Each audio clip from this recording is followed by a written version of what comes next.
All right, hello everyone. My apologies for the late start.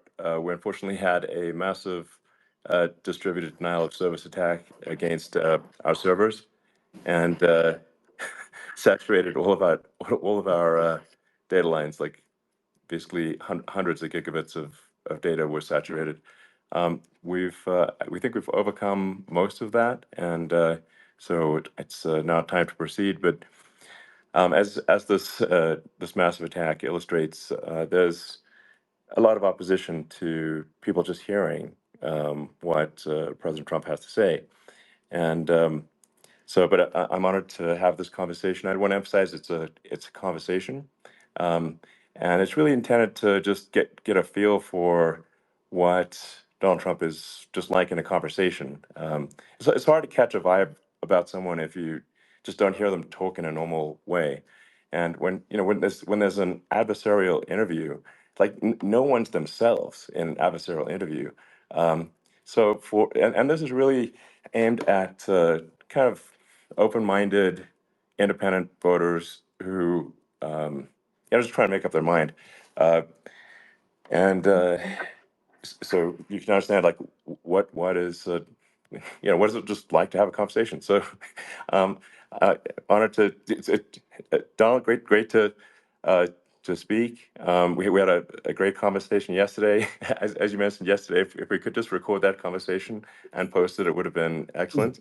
And I hope we can have something like that today. Well, I think we will. I'm pretty sure we will. And congratulations, because I see you broke every record in the book with so many millions of people, and it's an honor. We view that as an honor. And then you do want silencing of certain voices. Usually, those are voices that have something to say that are constructive, oftentimes constructive. And Yeah. so we have to consider it an honor. But congratulations on breaking every record in the book tonight. That's great. Well, thank you. Um, I mean, maybe we could start off with, the assassination attempt, which was an incredible thing. And I have to say that, your actions after that assassination attempt were inspiring.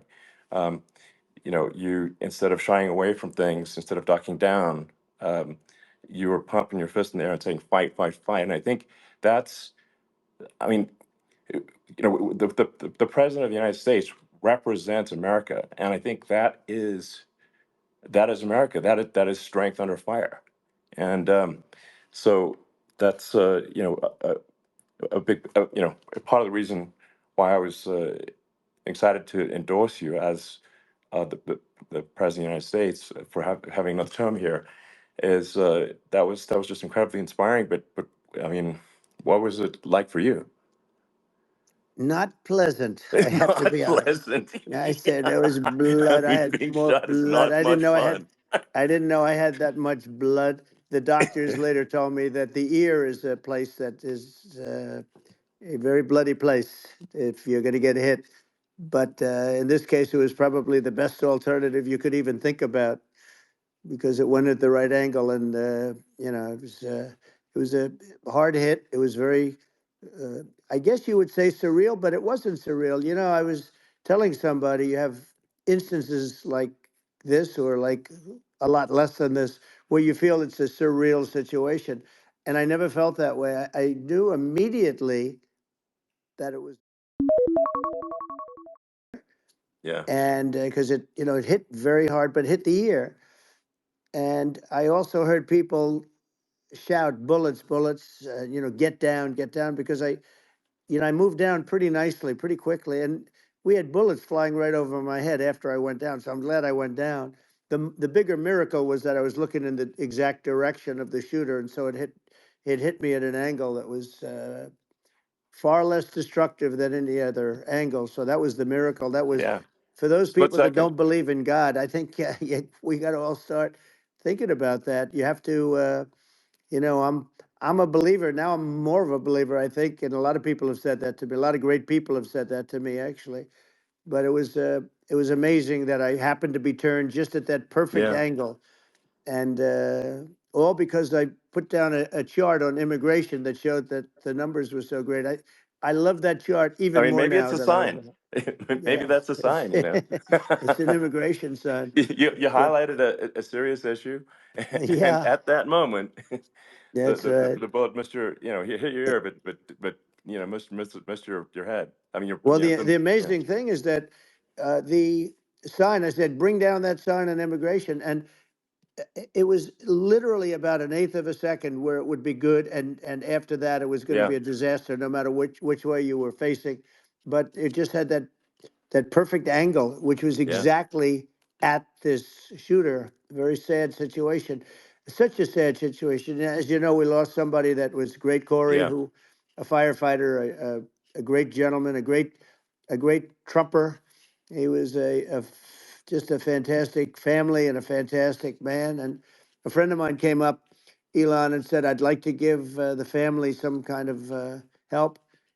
And I said, "That's great." He said, "Do you mind?" I said, "I don't mind at all." And he wrote out a check for $1 million, gave it to the wife. And, you know, she said, "This is really nice, but I'd rather have my husband back," which is a nice thing for sure, somebody to say, to be honest. She's great. The family is great. And we raised a lot of yeah, money for them and for two other gentlemen are unbelievable people also. They were hit really badly. They thought they were not going to make it, and they did. The doctors in the Butler area, I tell you, they were incredible. They saved the two, and they were really hit tough, both of them yeah, equally. And we thought yeah, my first question was because I heard bullets flying over me. And I said, "How many people were killed?" Because we had a massive crowd there, a tremendous yeah, thousands and thousands of people, and there was no land. I mean, it was all people. So I said, "How many people have been killed?" Because I knew there were other shots being fired, sure, and they said, "We don't know yet, but some people have been badly hurt." And I have to give the Secret Service sniper, they call him, or sharpshooter, but sniper, yeah, because he didn't know there was a problem.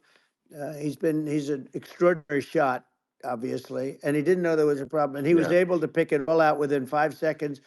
And he used one bullet from very far away, I guess probably about 400 yards. The shooter was 130, but he was on yeah, he was on the opposite side of the field and the podium, and he saw the smoke and the flame from the gun, immediately recognized it, and immediately took a shot. And it was one perfect shot from very far away. And if he didn't do yeah, that, Elon, he would have. I mean, if he would have, a lot of people, a lot more people could have been sure, badly hurt and killed. So yeah, I have to absolutely, take my hat off to him because that's also a surreal. You know, he's been with them for 23 years, and yeah, he's never had anything like this. And all of a sudden, he has to act, and it's a very tough thing to sure, act and to be shooting somebody. But he saw the gun, saw the smoke, saw the flame from the gun very far away. I obviously has very good eyes. He's got very good vision, which assume you have yeah, to have in that particular work. But he took absolutely, aim very quickly, and they say it was approximately 5 seconds from long range, yeah, one bullet. If that didn't happen, yeah, because the shooter had a lot of bullets, he had a lot of cartridges up sure. there with him, so could Well, have been very. I mean that's clearly you know, he was very confident in taking that shot to stop the attempted assassination. But I mean, there does seem to be, I mean, some pretty significant failings elsewhere in the system. Like, there's just no way that, like, how on earth does a shooter get on a roof 130 yards away? Um, that seems crazy. I think most people people are wondering how on earth could such a thing happen? Well, you know, I view it as two ways. There should have been nobody on the roof. There were people, Yeah, because there were so many tens of thousands of people there. There were people that were seeing him, and there was one woman with a red shirt and right. Trump all over I it, saw and the video. she's screaming, "That guy's got a gun!" You know, you saw it probably. Yeah, yeah, There's yeah. a No, I guy saw up the there videos. with a I gun. mean, So, it's like I guess, I mean, for my part, and I think probably many members of the public are wondering how the heck are, you know, basically people wondering by it, pointing out there's a guy on the roof with a gun, yeah. and they're seeing it, but somehow it's not being addressed. That does seem Yeah, crazy. well, they're going to learn from this. The communication between the local police, who sort of had an idea, and then ultimately a man lifted himself up to the roof, could barely do it because he was pulling himself up, and Yeah, he saw the man with the gun. The man with the gun pointed the gun at him. He thought he was probably going to get shot, but he was like pulling himself up, and because of that, he couldn't get to his gun, and he fell down. Actually, very badly hurt his leg, his ankle. I hear very badly, but okay. he fell down, and he did. From what I understand, he did say there's a guy up there with a gun, and the shooting started very quickly after that. I think it forced the shooter to go maybe quicker. He was supposed to be a very good shot. Yeah, My sons, Don and Eric, they can't believe what happened, but they said from 130 yards, a bad shot would hit that target almost every time. They said it's like in golf, yeah, sinking a 2-foot putt. yeah. It's not a tough No, shot. it's not a Um, long shot. The Secret Service person had the long shot. He had a triple the yeah, distance actually. So it was a terrible thing. Look, uh, it's hard. I have to say this about the Secret Service. When I went down, and I went down based on I think they're screaming, but other people also, because people saw this happen. You had so many people. One of the miracles was that nobody ran. I mean, if a gun goes off, the crowd yeah, control people showed us this. When guns go off, and it does happen in stadiums at a soccer match or some kind of a match, everybody flees. They call it a stampede, like cattle. But everybody, and a lot of yeah. people get killed with those stampedes. We had Sure. more people than you'd have at some of these matches or these games, and nobody left. You had a small group behind us in the grandstand, and that was full. And you look at it as it was taking place, and normally they'd be running. They didn't leave. They saw that I was hurt. They saw a lot of blood, and they saw that I went down, and it's almost like they wanted to be with me. Well, out front, you had thousands, tens of thousands of people. As far as the eye could see, you had people in Butler, as far as the eye could see, and uh, Yeah, and a lot of press too. There were many cameras on watching this. It's what makes it so different, because normally things happen that aren't good, but you never have a picture of it. Here we have all these cameras shooting it, so yeah, sort of amazing. But one of the interesting things was that you didn't have anybody flee, you didn't have anybody stampede, sure. nobody. And there were some people behind me. They stood up and they're looking like, I mean, I'll tell you, Yeah, you yeah. want to have them in a foxhole with you. I want to meet some of those people, Sure, because sure. it's so different from what you heard. But so I was down, but the Secret Service Yeah, guys, there were bullets flying right over my head. You could hear them go whizzing, yeah, and these guys came jumping on top of me, and a young lady, Kate, uh, would jump. They moved so fast, and let me tell you, that took tremendous courage. Now there was a lack of coordination. There was, obviously everybody understands that somebody that building should have been covered, and yeah. I mean, that was I the think big that thing. like, I mean, looking at the aerial views, that building would be like the number one spot for a sniper. I mean, it's like the if you were to pick like what is the favorite place, what if you so if the goal is to assassinate, what's your favorite spot? That building, the You're roof of right. that building would be number one. That would have been the spot. It's like you can ask for a better No, location. It's like number no, that one. would have been the spot. Um, What people think yeah, is when the local policeman, who, by the way, he really he did what he was supposed to do. He couldn't hold on any longer. And then when he got yeah, his head just peeking above, this guy standing there with a gun at his head. And when he fell down again, hurt his ankle very badly, but he was making the calls. But what happened is the firing took place very soon. So what they yeah, think is that this guy ran to his site, which he had all planned out with the gun. He ran to the site and he started shooting fast, and maybe that's why he sort of missed. I mean, he uh, yeah. But he as you got said, me, but he it would have could have hit. been I mean, a much yeah. bigger problem. He- But he totally would have hit if you hadn't turned your head. So like there was a it was a very near It thing. was a So, miracle. If I hadn't um, turned my head, yeah, I would not be talking to you right now. As much as I like you, exactly. I would not. Yeah, I would well, not be talking to you. maybe talking to me from another realm, perhaps. Yeah, that's Um, right. We'd be talking from a so different place. But it was a very terrible experience. The Butler Hospital, they did such a great job. The doctors were so good. Everybody was so good. There was a mistake.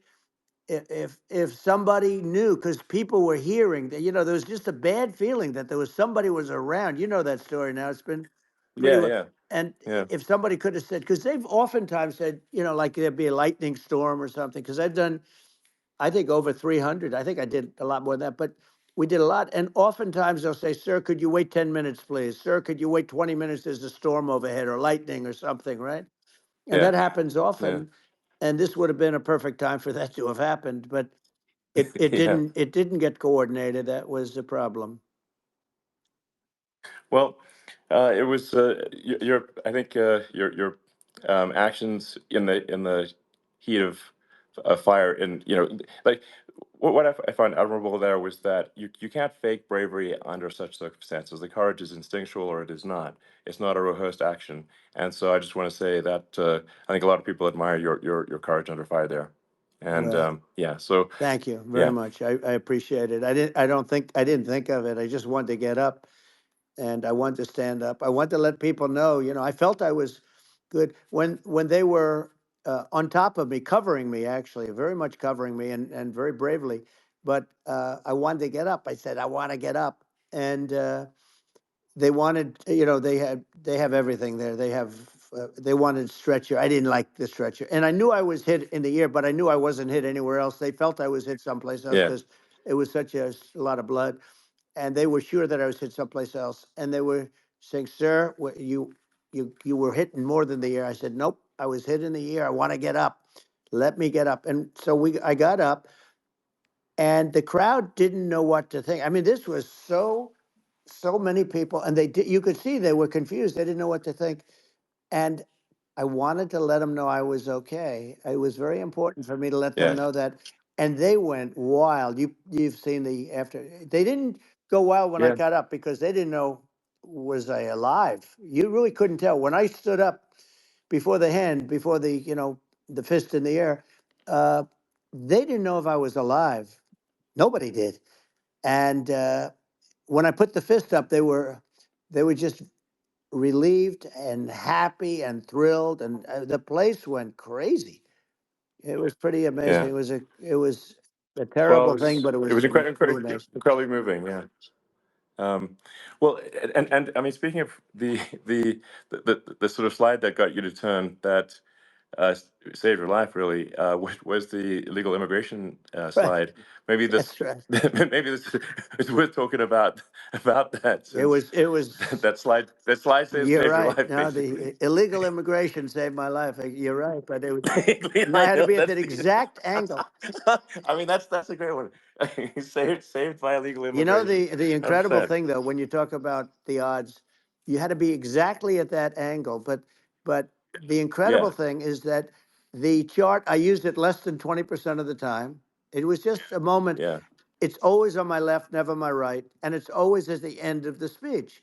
So here yeah, we have it. It's on the right, not the left. It's at the beginning, not the end. And even the people that put it up, they were unprepared, and they did a great job. They got it up immediately, fortunately. But I looked to the right, and the bullet came whizzing by, hitting my ear. So it was amazing. But when you think of the odds of that, and yeah, yeah, normally you wouldn't use it. Normally I wouldn't have the thing, and then it would yeah, have been a very different story. It's very much, I I say, an act of God. It's a miracle that it happened, and I'm sure. honored by it. I'm honored by it. Well, what were you about to say about illegal immigration before you were rudely interrupted with a Well, I was bullet? going to say how good the numbers were. By the way, we're going back to Butler, and we're going to go Great. back in October. We're all set up, and the people are fantastic in Butler. It's a great area. Great. These are incredible people. like the three that, in the case of Corey killed, and the other two, the families are. I got to know them a little bit, and the families are great. But we're going back to Butler, and I think I'll probably start by saying, as I was saying, Yeah, as you were prior to saying, being exactly. so horribly So, interrupted. yeah, But yeah. So rudely interrupted by an yeah, assassination so attempt.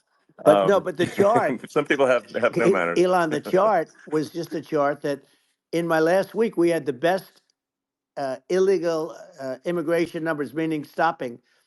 It was at the lowest. You've seen the chart. It's become quite a famous Yeah, chart, yeah, but that was the lowest yeah. point ever recorded. It was a really, I mean, I was very proud of those numbers. And then you see what happened with these people, Kamala and Joe. You see what happened. They just let it go. I had remain in Mexico policies. I had all these different policies that was so good. Uh, Guys like Tom Homan and Brandon Judd from Border Patrol. All these are all people that they've been on television. They said it's the best numbers we've ever had. We had so many different checks, catch and release in Mexico, not the United. We had catch and release in the United States. We had it in Mexico. We had so many things. We had things where if people, many people come in there, they have contagious diseases. We had everything passed. If you have a contagious disease, I'm sorry, but we cannot allow you into the country. So we were setting Yeah, literally records, and I all I was doing is showing that, and I use it sometimes, sure. and in this case, I'm glad I used it. I can tell you that, but they were fantastic numbers. But I'm going to sleep with that chart always.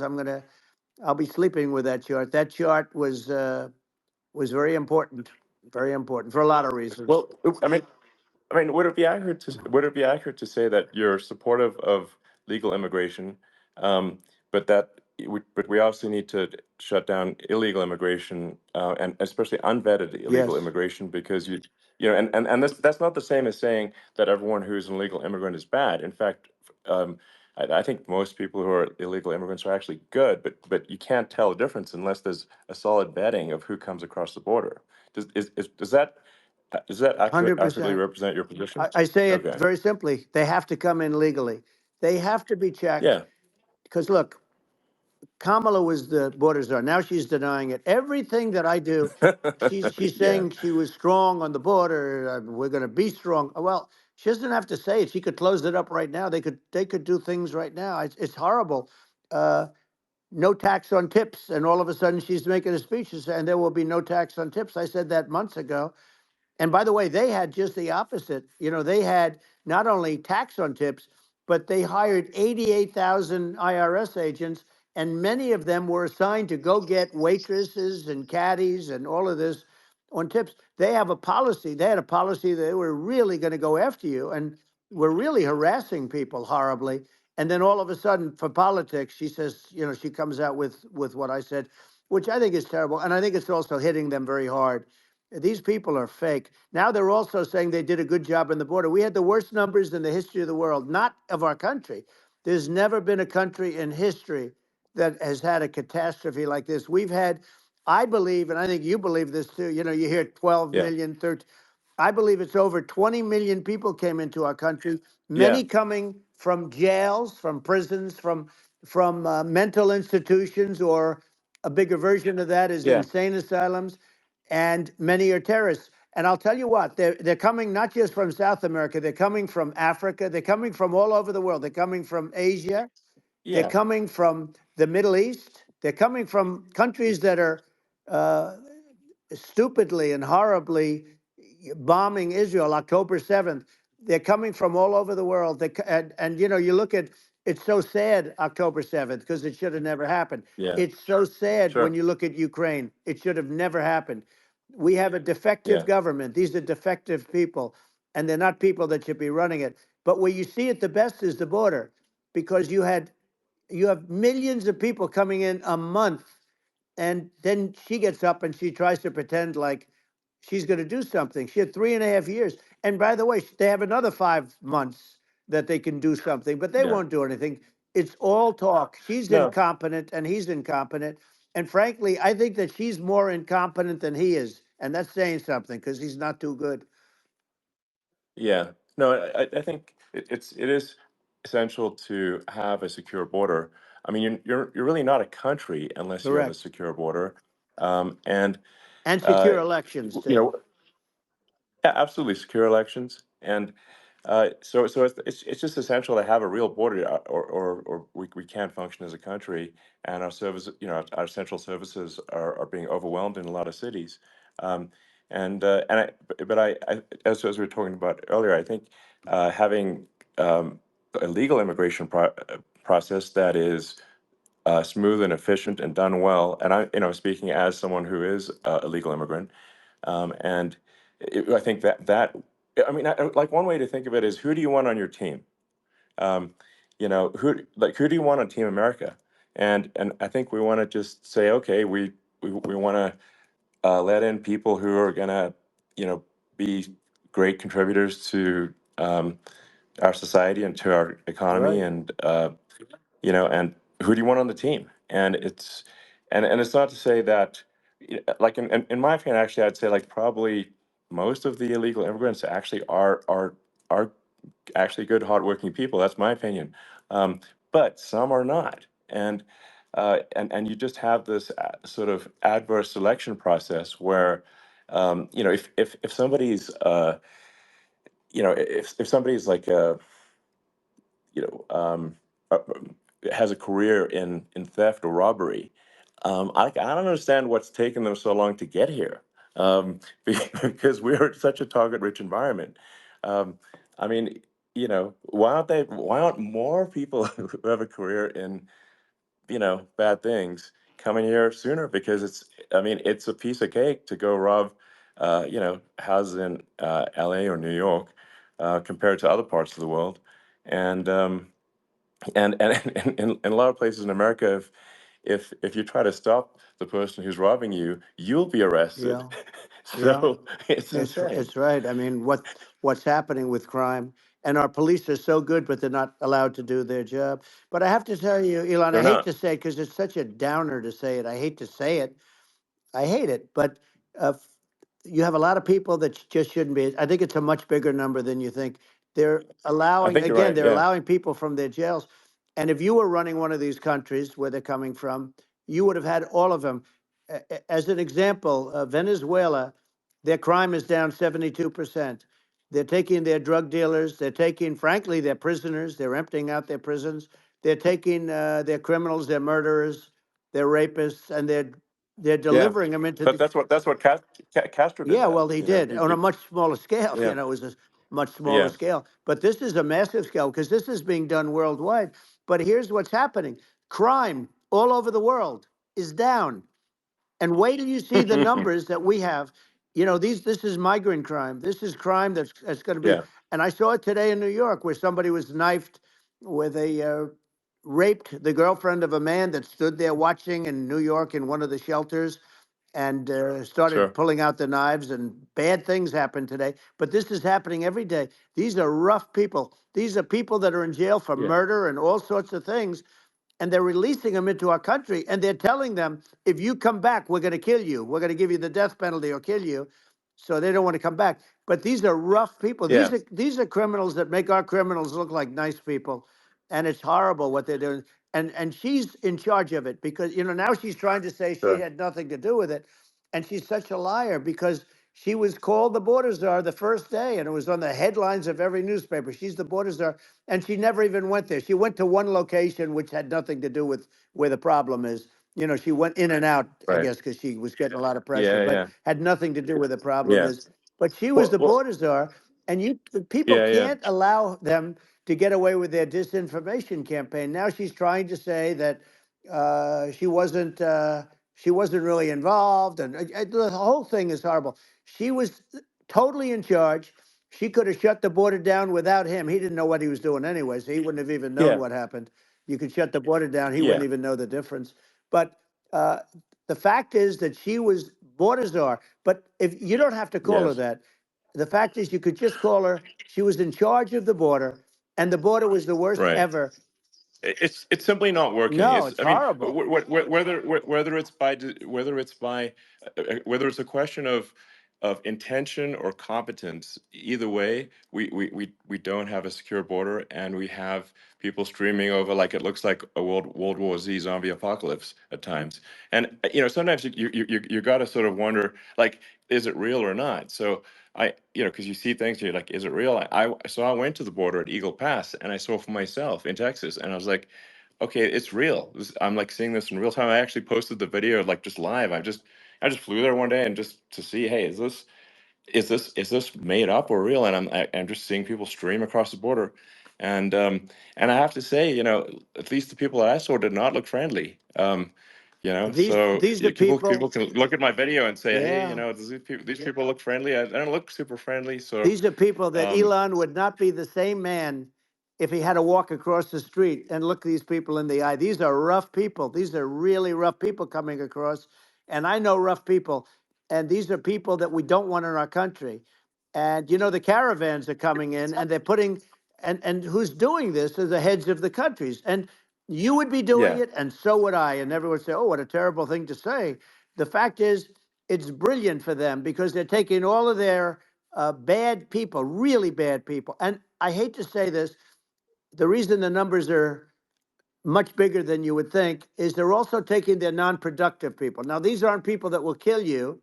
We have enough of them, but these are people that are non-productive. They are just not productive. I mean, for whatever reason, they're not yeah. workers or they don't want to work or whatever. And these countries are getting rid of non-productive people in the caravans in many cases, and they're also getting rid of their murderers and their drug dealers and the people that are Yeah, really brutal people. And they're coming into our country yeah, at levels that have never been seen before. And I saw an ad just before I got on the air. I'm walking over here, and I saw an ad by Kamala saying how she is going to provide border security. Where has she been for 3.5 years? For 3.5 years, yeah. No, no. This we have 20 million people I poured think in. is It's a terrible Yeah, I thing. think this, frankly, I think this is a fundamental existential issue for the United States. And if we have another 4 more years of open borders, and it's going to be even worse with another 4 more years, it's going to be even worse than it's been for the past, 3.5 years. I'm not sure we've got a country You don't have left a country at that left. point. Elon, if they get in, you will have 50 to 60 million people from all over the world, not South America only. We think of South America, we think of Honduras and El Salvador, Guatemala, and Mexico, the four. But it's not that. It's everywhere. They're coming in from Yeah, everywhere.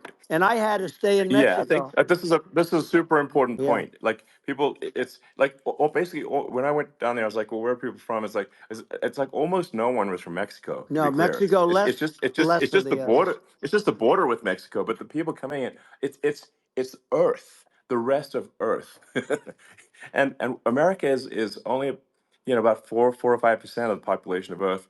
It would only take a few percent of the rest of Earth to overwhelm everything in the We're U.S. already So overwhelmed, Elon. We're overwhelmed. You had to see the news tonight about New York. New York, and I love that place, and what they're doing to it is horrible, what they're doing to it. And all the courts do is they yeah, try and focus on Trump. Okay, let's focus on Trump, who did nothing wrong. I complain about a rigged election. Elon, what's happened is unbelievable. You have from Africa, from the Congo, they're coming from the Congo, and 22 people came in from the Congo recently, and they're murderers, and they're dropped. They drop them. They take them out of jails, which is very expensive, to maintain the jails. Although they don't do too much maintaining, I can tell you. But they take them out of jails, prisons. They take them out, and they bring them to the United States. They deposit them in the United States and say, "Don't ever come back, or you're going to be executed."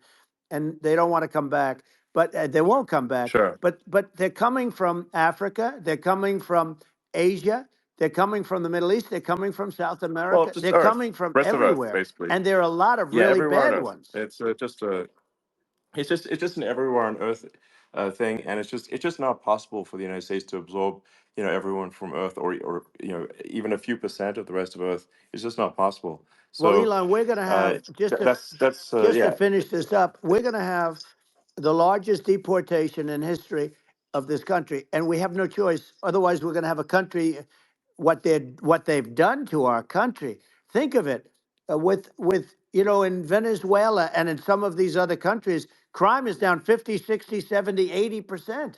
And you would be the same. You would have, Yeah, I'll yeah, tell you what, Venezuela has not gotten rid of all of them. They've gotten rid of about 70% of their really bad people. Their jails are about 50% uh, put into the United States. The same with other countries. Some sure. are 30%, some are at 50%. They're all different. But the bottom line is they're all going to be at 100%. Why wouldn't you put 100% of, Yeah. and they're doing it right now while this third rate phony candidate, don't forget, I beat Biden. He failed in the debate miserably. And, some people said, oh, gee, it's too bad. It's too bad he did so badly, or I did well in the debate. The first night they said, wow, one of the people at CNN said that was the greatest debate performance I've ever witnessed. And then 2 days later, they didn't talk about that. They just said he was bad.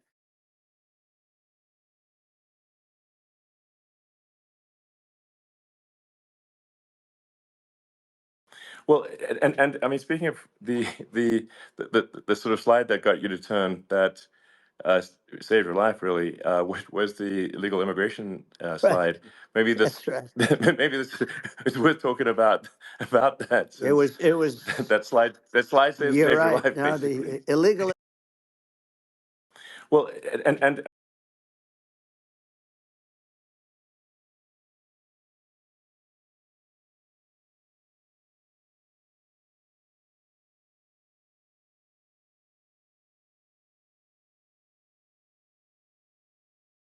mess, if you think of it, well, and we wouldn't have had yeah, Afghanistan. But we think of it, well, yeah. you take a few of those events away, and we have a different world.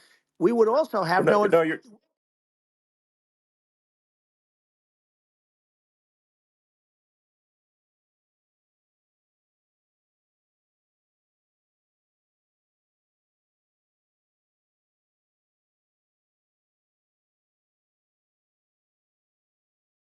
president going to do?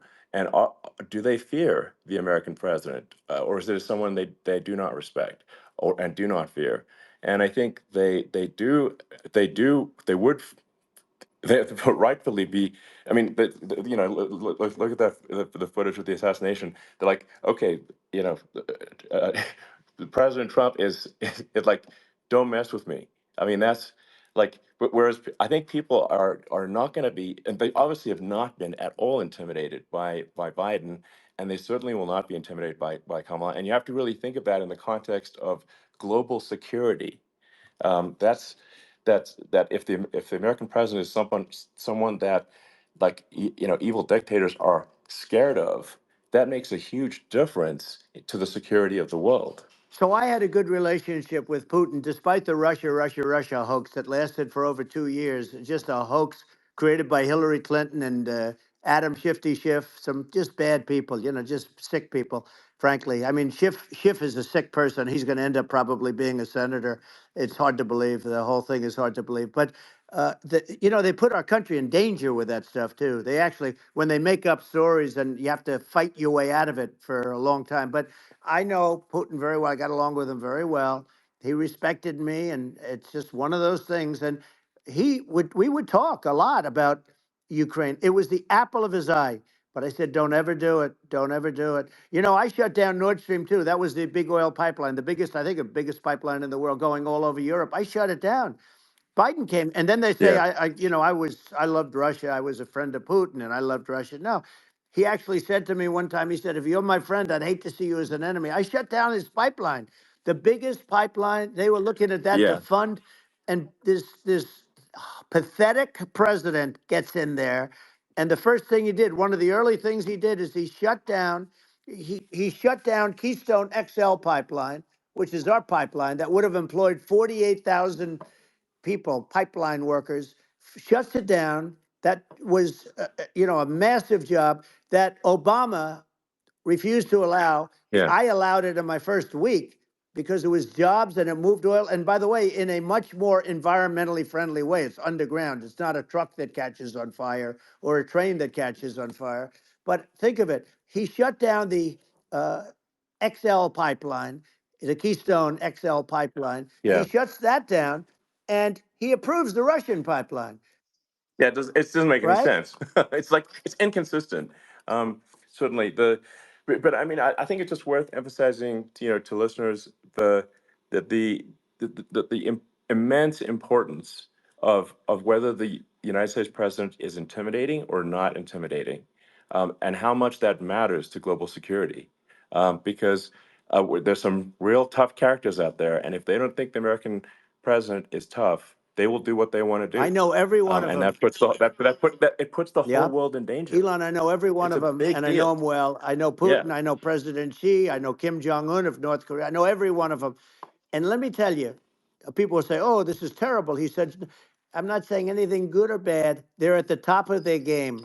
They're tough. They're smart. They're vicious, and they're going to protect their country. Whether they love their country, they probably do. It's just a different form of love, but they're going to protect their country. But these are Yeah. tough people at the top of their game.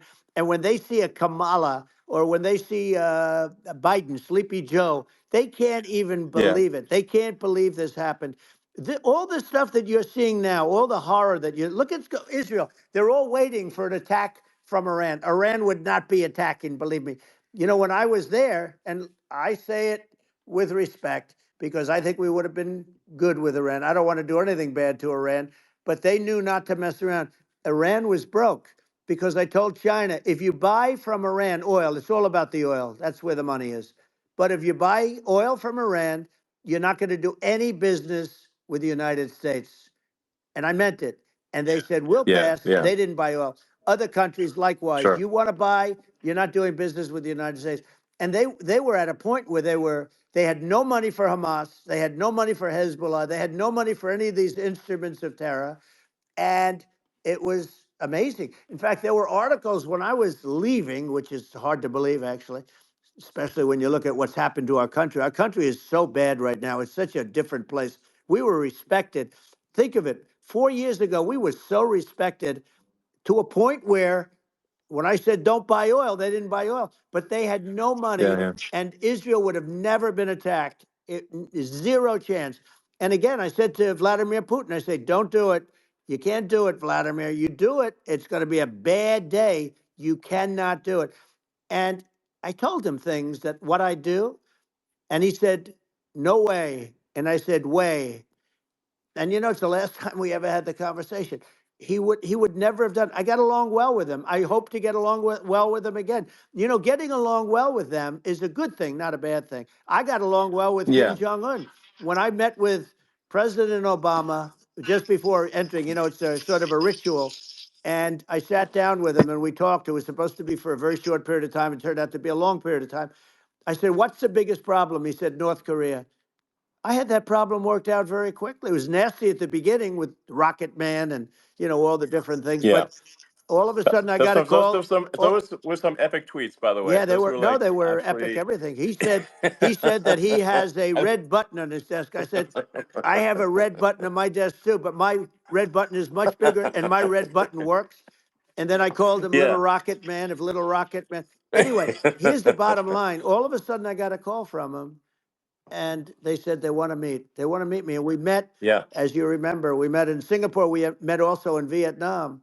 And I got along with them great. We were Yeah. in no danger. But Yeah. President Obama, It's President because Obama thought they we were going to respond. end up in Yeah. a nuclear war with him. And let me tell you, he's Yeah. got a It's not lot of true. nuclear Yeah, stuff too. He's exactly. got plenty of nuclear. It's He can do plenty of damage. it's So, yes. I mean, it's because I mean, people like Kim Jong Un. They respond to yeah. strength, not weakness. Well, And if you he and I project had a good strength, relationship. you're good. Remember, I Yeah. remember I met him and we walked onto his land. Nobody ever walked onto his land before. I walked onto. I wouldn't say. Yeah. Let's That bring was up cool. Secret Service again. I wouldn't say they were thrilled when I did that. I walked onto his land, and it was an amazing period. But we were not in danger with him because of me. You know, I always Yeah. say that we have enemies on the outside and we have enemies on the inside. We have some really bad people in our government and people that are and controlling of the people. I mean, I'd mention names, but I really don't want to give them the credit. But we have some really bad, and I say they're more dangerous than Russia and China. If you have a smart president, a president that gets it, we are not in danger from those countries because they need us and they need our help. I mean, we forced Obama, if you think about it, Obama and Biden and Bush to a certain extent, in all fairness, forced Russia and China together. And if you're a history student, the first thing you learn is you cannot let Russia and China align. But then they also got, if you take a look, Iran, and they have North Korea.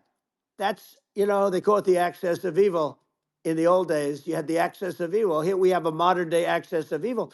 These are powerful countries, very heavy nuclear, which is the biggest Yeah. threat. The biggest threat is not global warming, where the ocean's going to rise one eighth of an inch over the next 400 years. And you'll have more oceanfront property, right? The biggest threat is not that. The biggest threat is nuclear warming, because we have 5 countries Well, now that yeah. have significant nuclear power, and we have to not allow anything to happen with stupid people like Biden. Biden did something with Russia.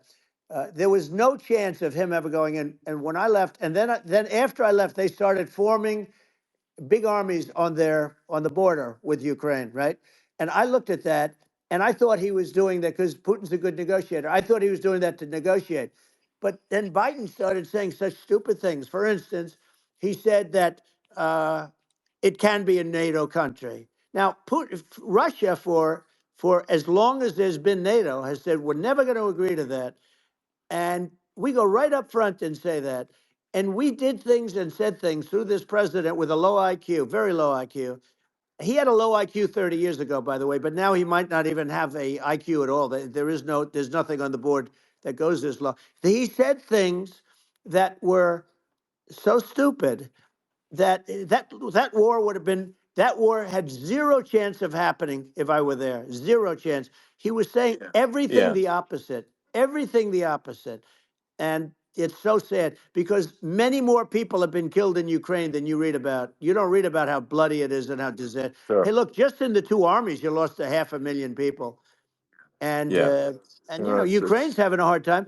Ukraine, I don't know if you saw yeah. the article recently, and it's true. You don't hear the true story, but if you think about it, Russia's gone. Russia defeated Germany with us, and they defeated Napoleon. They've been around a long time. They're a big fighting Yeah. force, Sure. Of and it's course. very unfair. And Ukraine now doesn't have enough men. They're now using young men and very old men to fight, and we're in a very bad position. And I'm not going to blame exclusively, but I can tell you I could have stopped that, and a smart president could have stopped that. It wouldn't have happened. But we had a Yeah. man that actually made it more prevalent. It was so bad, the words that he was using, the stupid threats coming from a stupid face that he was using.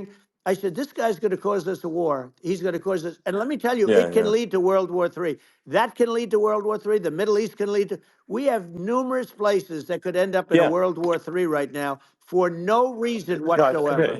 I think you're right. I think people underrate the risk of World War III, and it's just when you're looking at the risk of global thermonuclear warfare, it's game over for humanity, and it's something that people have, I think, after the end of the Cold War, people have become complacent about, but they actually have forgotten that there are currently a lot of nuclear missiles that have targeting parameters for the United States from other 100%. countries. And one of the things And we're going to do is it's we're going to yeah, build an iron dome over us. Israel has it. We're going to have the best iron dome in the world. We need it, and we're going to make it all in the United States. But we're going to have protection, because it just takes one maniac to start something. We're going to have protection, and we're going to have. Why shouldn't we have an iron dome? Israel has one. Some other places yeah, have one that nobody even knows about, frankly. But Israel has it. We're going to have an iron dome. But with all of that being said, to me that's so important, the most important.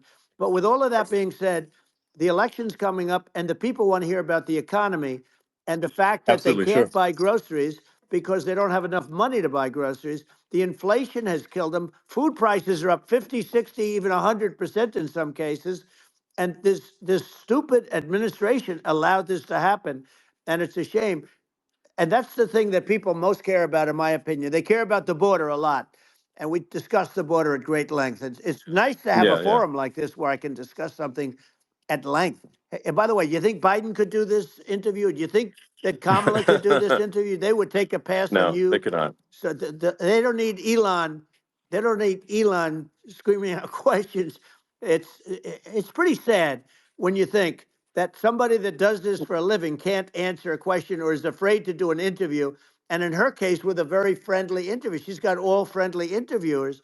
It's pretty sad. Yes, But the absolutely. big thing now is the Well, economy, Elon. yeah, And as much as yeah, I mean, I view nuclear as the single most important thing, but a lot of people don't. A lot of people don't understand that. But it doesn't have to.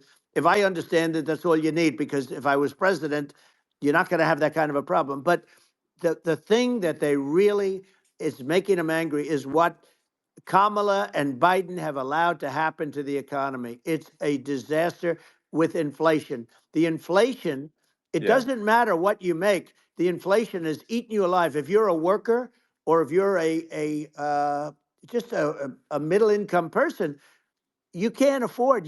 4 years ago, 5 years ago, people were saving a lot of money. Today, they're using yeah. all their money and borrowing money just to live. It's a horrible thing Right. that's happening, and we'll end that Well, I think quickly. a lot of yeah, a lot of people just don't understand where inflation comes from. Inflation comes from government overspending because the checks never bounce when it's written by the government. So if the government spends far more than it brings in, that increases the money supply, and if the money supply increases faster than the rate of goods and services, That's right. that's inflation. Um, so really, we need to have we need to reduce our government spending, and we need to re-examine. I think we need like a government efficiency commission to say like, hey, where are we spending money that's sensible? Where is it not Right. sensible?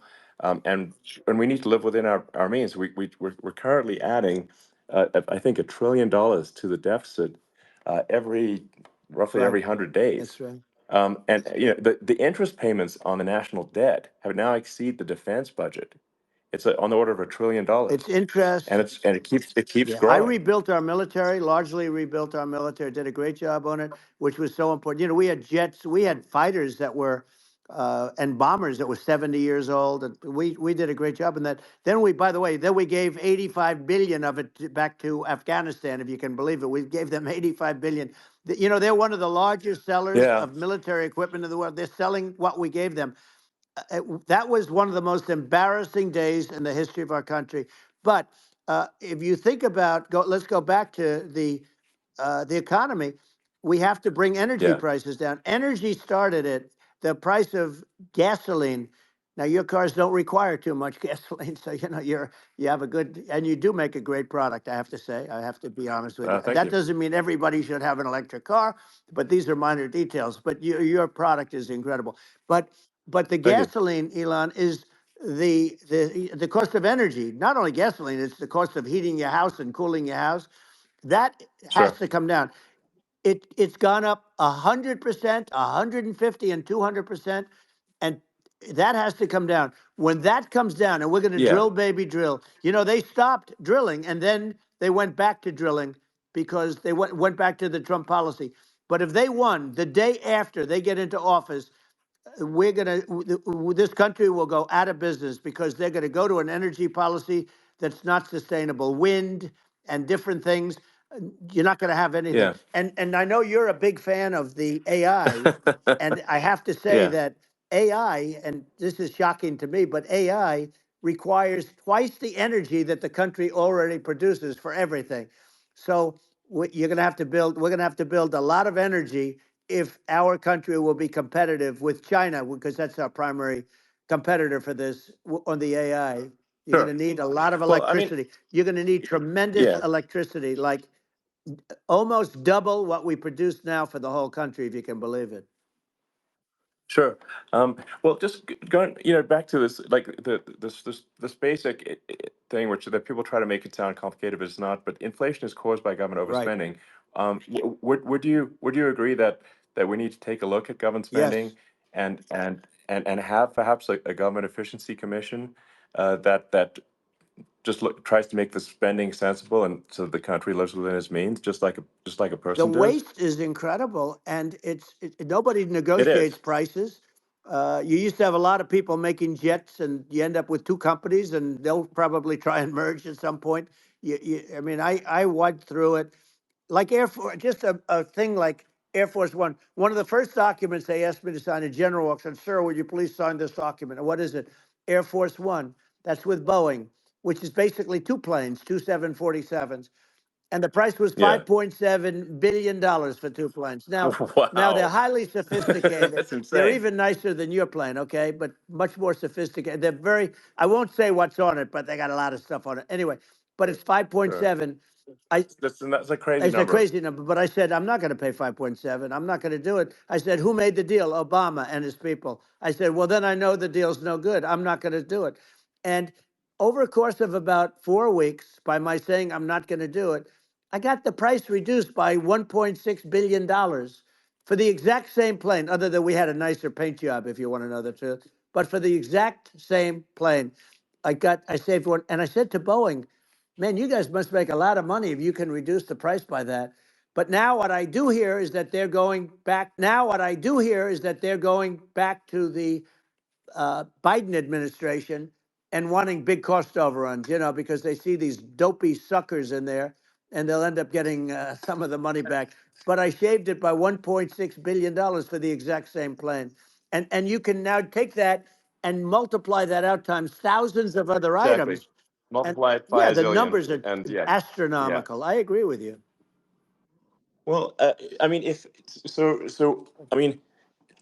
I think it would be great to just have a government efficiency commission that takes a look at these things and just ensures that the taxpayer money, the taxpayers' hard-earned money, is spent in a good way. I'd be happy to help out on such a commission I'd love if it. it were formed. Well, you're the greatest cutter. I mean, I look at what you do. You walk in and you just say, "You want to quit?" They go on Yeah, strike. I won't mention the name of the company, but they go on strike, and you say, "That's okay. You're all gone. You're all gone." So every one of you is gone, and you are the greatest. You would be very good. Oh, you would love it. But if you look at Argentina. well, I'd be happy to Yeah, by help the way, out. congratulations. I Yeah, just looked at the number of people that are listening to you and I chat. We'll call it a chat. But yeah. congratulations. This is very good. I mean, it's great. And you're an interesting character. The new head of a place called Argentina, and he's a big, Malay's awesome. he's great. And Yeah, he's a big MAGA fan, that he ran on MAGA. And he took it to an extreme too. He ran on MAGA, and I hear he's doing really a terrific job. It's called Make Argentina Great Again. It worked out perfectly. He came in, he bought a lot of hats, he brought everything, but he's doing a big job. He really cut. And I'm hearing yeah, they're starting to do pretty well. Inflation's getting down. They had like yes, exactly. 2,000%. They had inflation like not normal inflation. They had the real deal. But we're going to Yeah, have that pretty soon. We have, I think we yeah, have the worst inflation we've had in 100 years. They say it's 48 years. I don't believe it. I think we have the worst. They yeah. don't include a lot of the items that should be included. You know. Yeah. Well, it's just from government overspending and not spending taxpayer money Yeah, effectively, and having just like so many departments you can't even name them all. And what Malay is doing is he's cutting government spending. He's simplifying things. He's having putting in regulations that make sense, and I and we're Argentina overnight is experiencing a giant improvement that's in right. prosperity. But it's also a lesson for the United States, which is that um, Argentina used to be one of the most prosperous countries in the world. Um, That's right. in the like in the 30s, 40s, and because of bad government policy, it ruined the country. And if you take Venezuela, for example, Venezuela should be incredibly prosperous. They have phenomenal reserves of everything, oil, everything, and it should be prosperous. But if the government's wrong, it impoverishes the people. And so I think we should not be complacent in the United States in thinking that and taking our prosperity for granted, because if with bad government policy, we can run the country into the ground, and that's just something people should bear in mind. Don't take prosperity for granted. Well, think of education. So we're ranked at the bottom of every list of the top 40. We're ranked number 40, number 38. Uh, Norway, Switzerland, Sweden, different countries are ranked good. Actually, China's pretty close to the top. They're a top 6 or 7. but we're ranked at the bottom, almost at the bottom, 38, 39, 40. In other words, horrible. And yet we spend more per pupil than any other country in the world. So we spend more. And what I'm going to do, one of the first acts, and this is where I need an Elon Musk, I need somebody that has a lot of strength and courage and smarts. I want to close up Department of Education, move education back to the states, where Yeah. where states like Iowa, where states like Idaho, not every state will do great, because states that basically aren't doing good now. You look at Gavin Newsom, the governor of California. He he's terrible. He does a terrible job. So he's not going to do great with education. But of the Yeah. 50, I would bet that 35 would do great, and 15 of Yeah. them, or 20 of them will be as good as Norway. Norway is considered great. Uh, you can name them. I mean, just they're so good. Some of Yeah. these countries are so good. But if you go into some of these really well-run states, we have states that don't know what debt is. We have states that have low taxes, no debt, everybody working. They're really well run, Sure. and maybe they have certain advantages in terms of location, in terms of the land, or the sun, and the water and the whole thing. There are a lot of advantages that some people have. But if you moved education back to the 50, you'll have some that won't do well, but they'll actually be forced to do better, because it'll be a pretty bad situation. Yeah. But if you think Well, about it, yeah. you'll have some Yeah. of Yeah. these states. I'll bet you'd have 30, 35 states. It'll be much better. And you know what it'll cost? Less than Yeah. half what it is in Washington. And Yeah. these people don't care Well, about the yeah. students in these, faraway states. And it'd Well, be unbelievable. yeah. I think you're making a good point in that if the states have to if each state has to compete against other states, then people will That's naturally right. move to states where it's better. Well, like Um, California, as we said, it's a badly run state. I could go through. I got so many friends that are in those states, even if they're Democrats. I hate to mention certain states, but Illinois is badly run with Pritzker. He's a real loser. But yeah. but some of these places that are in those states, even if they're Democrats. I hate to mention certain states, but Illinois is badly run with Pritzker. He's a real loser. Yeah.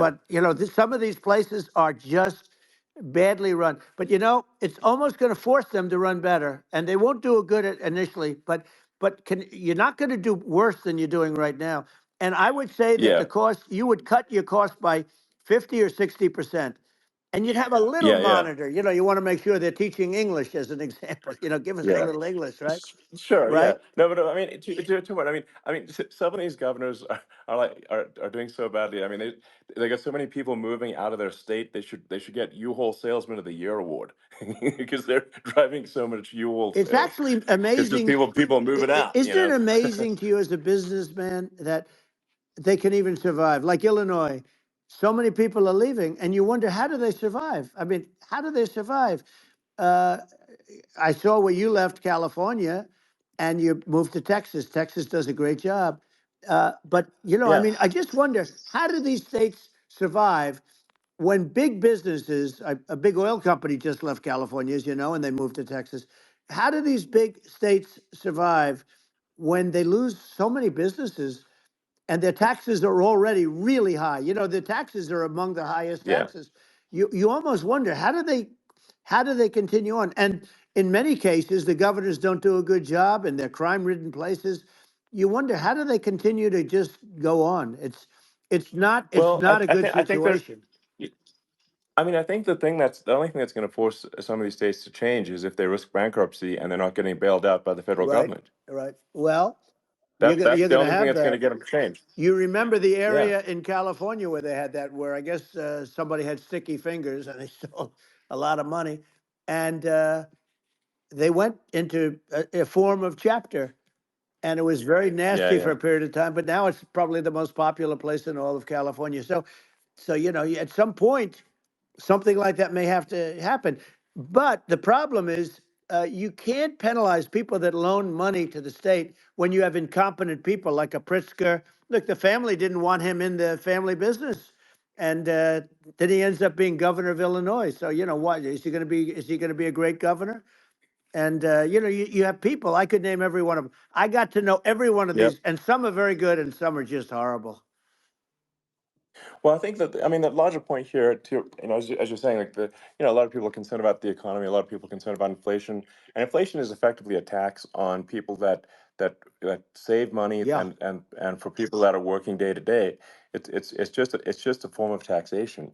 And if we can solve the government spending problem, we'll solve the inflation problem, which means people will have a better standard of living, and yeah.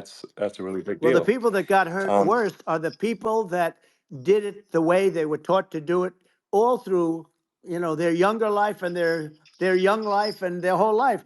The people that saved money and then they got no interest on their money and inflation destroyed them. And frankly, they were almost better off if they didn't do anything like that. I mean, those people have been absolutely decimated, and we're going to bring those people back and help those people. We've got to get the prices down. When I look at bacon costing 4 or 5 times more than it did a few years ago, sure. when you look at some of the food products in grocery stores, people go, they can't believe it. They used to be able to buy a whole cart, and today, a lot of people just don't have the money. They go in and they can't buy anything. They look at Yeah, it's it's. sticker I think shock. They it. call it Yeah, sticker shock, right? I think it really just comes, like I said, I think it just comes down to really, I guess, two things, which is that if you solve government overspending, you solve inflation, which improves living Right. standards of the average person, and then if you deregulate, like have sensible regulations, so because a lot of the regulations are nonsensical and cause the cost to be extreme for no reason, but unless you've got effective deregulation, like Reagan did a great job on deregulation in the 80s, but it's been 40 years since we had That's right. anyone really. I mean, during your administration, we made some progress, but I think uh, there's an opportunity to make, I think, radical progress with sensible regulation. Yeah. And Well, if Elon, those two things, yeah, those are the big yeah, deals. we set a record. We did more deregulation and more restrictions on all of the different businesses than any other president. Remember, I had the rule for everyone we put in, you have to get rid of 10 or 12. And we did Yes. radical cuts on all of that, and a lot of that's being put back by this administration. And we did radical cuts on things that weren't necessary. But we were all set. We had the best economy ever, maybe in the world. And then what happened is COVID came in, and we had to focus on that, and nobody knew what it was.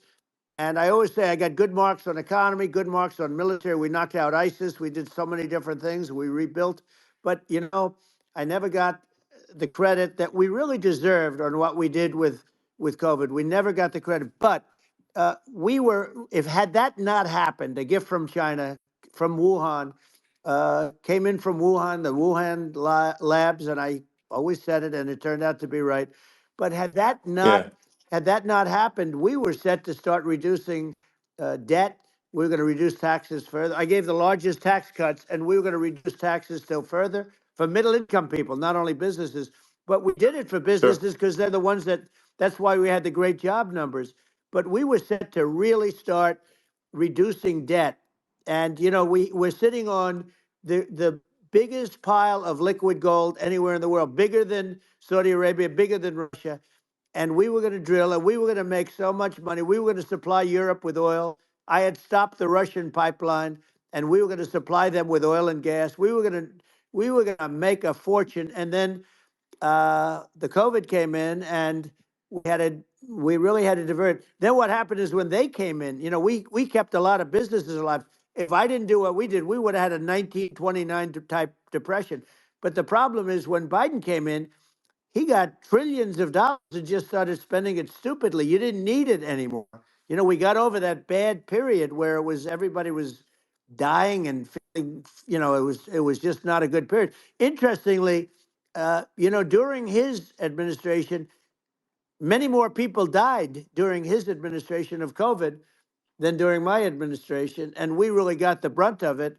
But people don't realize more people died during his administration than ours. But it diverted us from doing what I wanted to do. But we had the greatest for almost 3 years. We had the Yeah. great, and you know that probably better than anybody. So many of your friends said to me, the best years we've ever had in business were during the Trump years. and also said that African American, Hispanic American were so incredible. They were having the best Asian American women, men, young people without a diploma, young people that graduated from the best colleges, from MIT, from the Wharton School, from all of the great colleges, Harvard. They were doing better, and people without a diploma were doing better, and everybody was happy. And then COVID came, and Sure. we had the problem is they spent trillions and trillions of dollars. They wasted. They shouldn't have taken any money, and we wouldn't be having inflation right now, which is killing our country. Yeah, yeah. Yeah, absolutely. I mean, I should probably say something about like, maybe my views on, climate change Yeah, and oil and gas, because I think I'm probably different from what most people would assume. Because my views are actually pretty, I think, moderate in this regard, which is that I don't think we should vilify the oil and gas industry and the people that have worked very hard in those industries to provide the necessary energy to support the economy. And if we were to stop using oil and gas right now, we would all be starving, and the economy would collapse. So it's I don't think it's right to sort of vilify the oil and gas industry, and I the world has a certain demand for oil and gas, and it's probably better if the United States provides that than some other sure. countries, and it would help with prosperity in the U.S. And at the same time, obviously, my view is like we do over time want to move to a sustainable energy economy because eventually you do run out of. I mean, you run out of oil and gas. It's not there for. It's not infinite. Um, and there is some risk. I think the risk is not as high as a lot of people say it is with respect to global warming. But I think if you just keep increasing the parts per million in the atmosphere long enough, eventually it actually simply gets uncomfortable to breathe. People don't realize this. If you go past 1,000 parts per million of CO2, you start getting headaches and nausea. And so we're now in the sort of 400 range. We're adding, I think, about roughly 2 parts per million per year. So I mean, it still gives us. So what it means is like we still have quite a bit of time, but so there's not like we don't need to rush, and we don't need to like stop farmers from farming or you know uh, prevent people from having steaks or Right, basic stuff like right. that. Like you can leave the farmers alone, I agree. in How my opinion. crazy is that where I mean, you have farmers that are not allowed to farm anymore and have to get rid of their cattle and the whole world is yeah, a that's little silly. crazy, but it's largely taken its lead from us. I do say though, I've heard in terms of the fossil fuel, because even to create your electric car and create the electricity needed for the electric car. Fossil fuel is what really creates that at the generating plants. And, so you sort of can't get away from it at this moment. I mean, someday you might be able to, but I do hear we have anywhere from 100 to 500 years left. Much of it hasn't even been found yet. Yeah, But there are tremendous, like Anwar. I got Anwar in Alaska approved. Ronald Reagan couldn't do it. Nobody could do it. Everybody tried. Nobody could do it. I got it approved.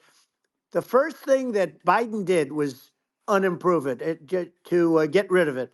He ended yeah, it. His secretary went in and she ended it. And what a disgrace. That's Anwar. That's bigger, or they think it could be bigger than Saudi Arabia in Alaska. Could be bigger than Saudi Arabia. But they went in and they terminated it. And I'll get it going very quickly because not only is it big for Alaska, I mean, you talk about economic development, that for the United States, I mean, that is, they say bigger than Saudi Arabia or the same size, and pure, yeah. really good stuff. And, they end it. So I think we have, perhaps hundreds of years left. Nobody really knows. But during I that yeah. during that I mean, time, my something will estimate. come around that will be Yeah, very good. yeah. Yeah. Well, I mean, and my estimate would be, a little more aggressive than that, but it's not the sort of like we're all going to die in 5 years stuff. That's obviously BS. Um, but I mean, my view is like if you just look at sort of the parts per million that increments every year, you get sort of 2 or 3 parts per million every year of CO2. Uh, y- I mean, I think some of that it's problematic if it accelerates if you start going from two or Right. three to say five, and then there may be some situations where you get just a step change increase in the CO2. Mm-hmm. And I think we don't want to get too close to 1,000 ppm, because like that's actually makes it uncomfortable to breathe. Like just existing in 1,000 ppm CO2 is uncomfortable. That's like that's considered like an industrial hazard. Right. Just so it's that's actually, you start getting headaches and stuff. So it's even without global warming, it's not comfortable to live in. So you don't want to get too close to that. But I mean, I think we've got. I think we want to just move over, and like, and if I don't know, 50 to 100 years from now, we're I don't know, mostly sustainable. I think that'll probably be okay. Um, so it's not like the house is on fire immediately, but I think it is something we need to move towards. And on on balance, it's probably better to move there faster than slower. But like I said, without vilifying the oil and gas industry, and without causing hardship in the short term. I think this can be done, without, but people can still have, a stake, and they can still drive gasoline Sure. cars, and it's okay. It's like, it's not. I don't think we should vilify people for it, but I think we should just generally lean in the direction of sustainability. And I actually think solar is going to be a majority of Earth's energy generation in the future, and it's certainly trending that way. Mm-hmm. And so you get the solar power, combine that with batteries, so because obviously the sun doesn't shine at night, and then you use that to charge the electric cars, and you have a long-term sustainable solution. And that's what Tesla is trying to move things towards, and I think we've made a lot of progress in that regard. But when you look at our cars, we don't believe that environmentalism, that caring about the environment, should mean that you have to suffer. So we make sure that our cars are beautiful, that they drive well, that they're fast, they're sexy. I mean, they're cool. In fact, literally, I made this sexy joke: Model S, Model 3, Model X, and Y spells out sexy. It's probably the most expensive joke out there. Right. Um, but I don't know, I like cheesy humor, so, um, but I'm not, I'm a big fan of, like, let's have an inspiring future, and Yeah. let's work towards, a better future, and we can do so without demonizing Right. people. I'm okay. You know, It's very interesting. You use the word global warming, and today they use the word climate change because you have some places that go up, and so they were getting themselves in a little trouble with the word global warming because not every place is warming. Some places are going the opposite direction. But I'm sort of waiting for you to come up with solar panels on the roofs of your cars and on the trunks of the cars, and it just seems like something that at some point you will come up with. I'm sure you'll be the first, but it would seem that a solar panel on the roofs, on flat surfaces, on certain surfaces might be good, yeah, at least in certain areas of the country where you have the world sure, where you have the sun. But I would think, and I have no idea because that's not my world, but I would think that this would be something that would be interesting. But the one thing that I don't understand is that people talk about global warming or they talk about climate change, but they never talk about nuclear warming. And to me, sure, that's an immediate problem because you have, as I said, 5 countries where you have major nuclear, and probably some others are getting there, and that's very dangerous. That's where you need a strong American president because you don't want to have this proliferation. But you have 5 countries and getting more. China is much less than us right now, but they're going to catch us sooner than people think. They're way lower. Russia and us are number one, and I mean, we're sort of tied.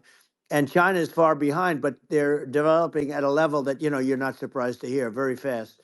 They'll end up catching up, maybe even yeah, surpassing. But to me, the biggest yeah, problem is not climate change. It's not, and everything's a problem, but it's degrees. To me, the big problem is the nuclear power. The power of nuclear is so great. And when I talk yeah. about Nuclear power is underrated. It's I'll awesome. prevent World War Yeah. III, Oh, I will. But the okay. truth is that you have to because this is no longer army tanks going back and forth and shooting at each other. This is Yeah. a level of destruction and power that nobody's ever seen before. Yeah, and actually, there's the bad side of nuclear, which is a nuclear war, very bad side. But there's also, I think, nuclear electricity generation is Absolutely. You're underrated. right. And it's actually, people have this fear of nuclear electricity generation, but it's actually one of the safest forms of electricity generation. It's just a huge misunderstanding. Um, and if you look at the injuries and deaths, caused by, say, I mean, I'm not going to try to pick on coal mining, but just any kind of mining Right. operation, and there's a certain number of injuries and deaths per year. And you compare that to nuclear. Nuclear is actually way better. So it's underrated as an electricity source, and I think it's something that's worth reconsidering. But there's so much regulation that people can't get it done. So that Maybe they'll have sort to of change the have it, name. The name is just, it's a rough name. There are some areas yeah, it's a rough like when name. you see what happened in, Good bad right, branding. The we'll have to branding's rough. rebrand it. We'll have to give it a good name. We'll name it after you or something. You know, No, no, I it don't has think a, so. hey, it has a branding problem. You know, when you see what happened It does have a branding problem. when you see what happened in Japan, where they say you won't be able to go on the land for about 3,000 years. Did you ever see that? And in Russia, where they had the problem, where they, there's a lot of bad things happened, and they have a problem. And they say that in 2,000 years, people will start to occupy the land again. You realize it's pretty bad. No, But that's not true. but you're Well, no, right no, about it. It's amazing. it's actually not that bad. So like after Fukushima happened in Japan, like people were asking me in California, are we worried about like a nuclear cloud coming from Japan? I'm like, no, that's crazy. It's actually it's not even dangerous in Fukushima. I actually flew there and ate locally grown vegetables on TV to prove it. Um, and and I donated a solar water treatment, a solar powered system for a water treatment plant, and Yeah, but you haven't because the been danger feeling is so just well lately, and I'm worried about no, it. no, but I mean, I'm it's just only kidding. it's I'm only fine, kidding. It's like Hiroshima and Nagasaki were bombed, but now they're like full cities again. So Right. it's Well, that's clearly great. not That's great. something that That's um, great. so it's not as scary as people think, basically. But Yeah. um, let's see. I mean, are there some other topics we should touch on? Oh, like lawfare. I think Well, we need to be eh, concerned about. what they've done to Um, this country. obviously, Yeah. yeah. Well, we just won the big I mean, case in Florida. This was a Biden administration did something that's never been done in this country, and that's go after their political opponent, me, with this nonsense and just nonsense. And the big case in Florida we won, but they always pick a judge and a jury, and they use local DAs. They use the local attorney generals like Fani, Fani, spelled yeah, Fani, Fani, and yeah, it's yeah. all a big hoax, and it's all run from there. Like in Manhattan, the one of the top people from the Justice Department went in, ran Manhattan, ran the state. The Letitia James deal was run by a person from the Department of Justice, Biden. They've never done this before, Sure. and they set up a very bad precedent. It's called lawfare, warfare.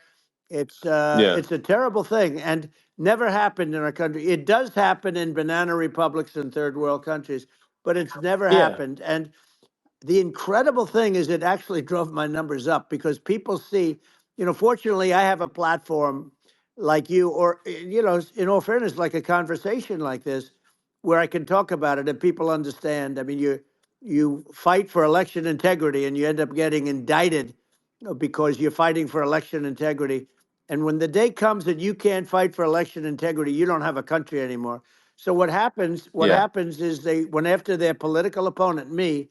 Now Biden's, close to vegetable stage, in my opinion. Okay, I looked at him today on the beach, and I said, why would anybody allow him?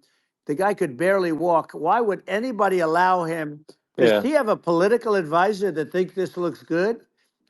He thinks this looks good because it looks so bad, and it's ridiculous. I mean, and he's been doing right, that right. for a long time. He can't lift the chair. The chair weighs about 3 ounces. It's meant for children and old people to lift, and he can't Yeah. lift it. The whole thing is Well, crazy. he's clearly not, I mean, he's clearly like we just don't have a president right You now. don't That's have a just obviously the president, and case. she's going to be worse than him Um, because she is a San Francisco liberal who destroyed San Francisco, and then as Attorney General, she destroyed California. You talk about location, and we're talking about the sun and the water and all. There's nothing better than California. She has destroyed that. She was the original DA. She was the original in San Francisco. She was the original Attorney General in California. What she has done to California is, well, you know better than I do. You just left California for a lot of those reasons. And what she's done with crime, with cashless bail, where you kill somebody. I mean, we have states now you kill somebody and they let you out right away. I mean, you don't have to even put up, and then they never find the people unless they kill again, and then they let them out again. Our Yeah. country is becoming a very dangerous place. And she is a radical left San Francisco liberal. And now she's trying to protect. Now she's looking like she wants to be more Trump than Trump, if that's possible. I don't think it's possible, but she wants to be more Trump than Well, Trump. yeah. I want a wall. I I want, think that's you know, she yeah. wants to release all the Yeah. prisoners that are in detention, and some of these guys are really bad. Right. That just came Yeah, I out just saw today. that. She Yeah. doesn't want to build the wall, even though the walls work. Walls and wheels. You know, in your business, everything you do is obsolete. Almost, well, not the tunnels, but everything is obsolete. Even your rocket ships, they're like a month later, they're obsolete. You find a better way to. The only thing that's not obsolete is a wall and a wheel. And the wall, you know, I built hundreds of miles of wall, and that's why we had such good numbers. I was going to add Yeah. 200 miles. We bought it. We could have flipped it up in 3 weeks, and they sold it for 5 cents on the dollar. That meant I said, "Wow, that means that they actually do want to have open borders."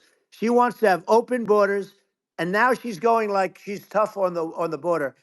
It's such a lie. Yeah, this is simply not true. Yeah, This is simply not no, and true. everybody Yeah, knows it's it's simply not not true. true. It's a disgrace that she can Yeah. say it.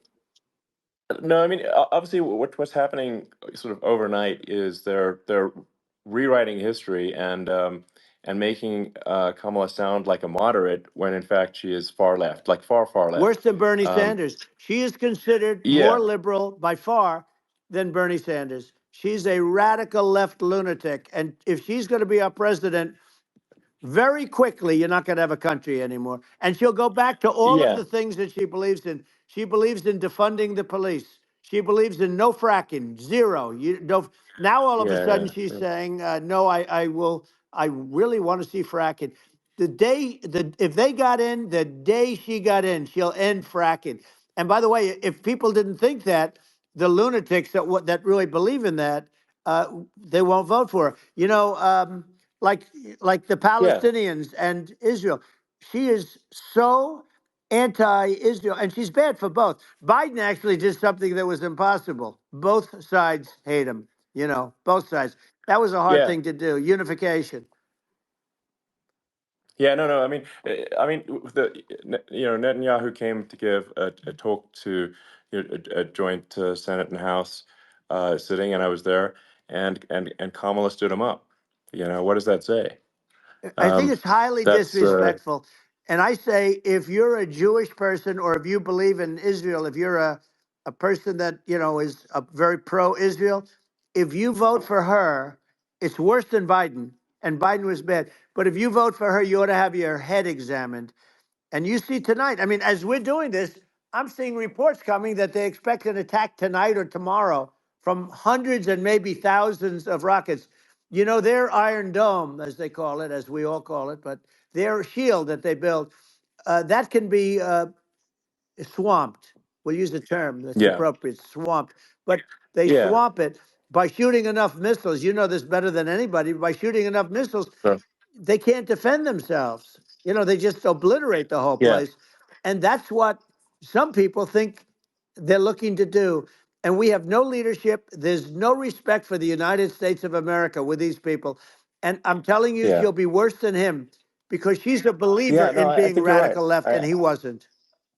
I think you're right. I mean, you really, it's important for the public that may be listening to this to look at Kamala's track record, before the last like month, and say, is that a track record you agree with? And I think if you're an independent moderate, you definitely would not agree with it, because her behavior has been far left, and we're seeing just an overnight propaganda attempt to rewrite history and make it sound like Kamala's moderate when she in fact is not moderate.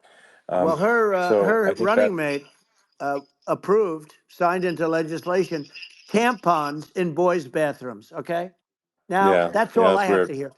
Tampons in That's boys' weird. bathrooms.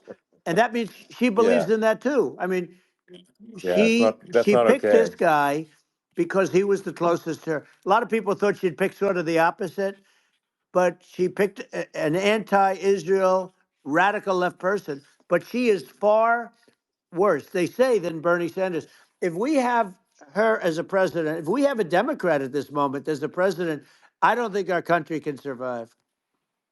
I think it's a massive. I think we're in massive trouble, frankly, with the Kamala administration, and that's my honest opinion. Um, and uh, and I think really it's essential that you win for the good of the country for this election. And I mean that's I'm just stating my opinion. Now you know you may have seen this, but I got a letter from the EU Commission, like saying, to not have disinformation on the during this discussion that we're having, and there's a lot of attempts to do censorship and to force censorship even on Americans from other countries, and um, what do you think about that? Well, I know the European Union very well. They take great advantage of the United States in trade, as you know. We, through a different forum, NATO, we protect them. And yet, if you build a car in the United States, you can't sell it in Europe. You just can't sell it. It's impossible.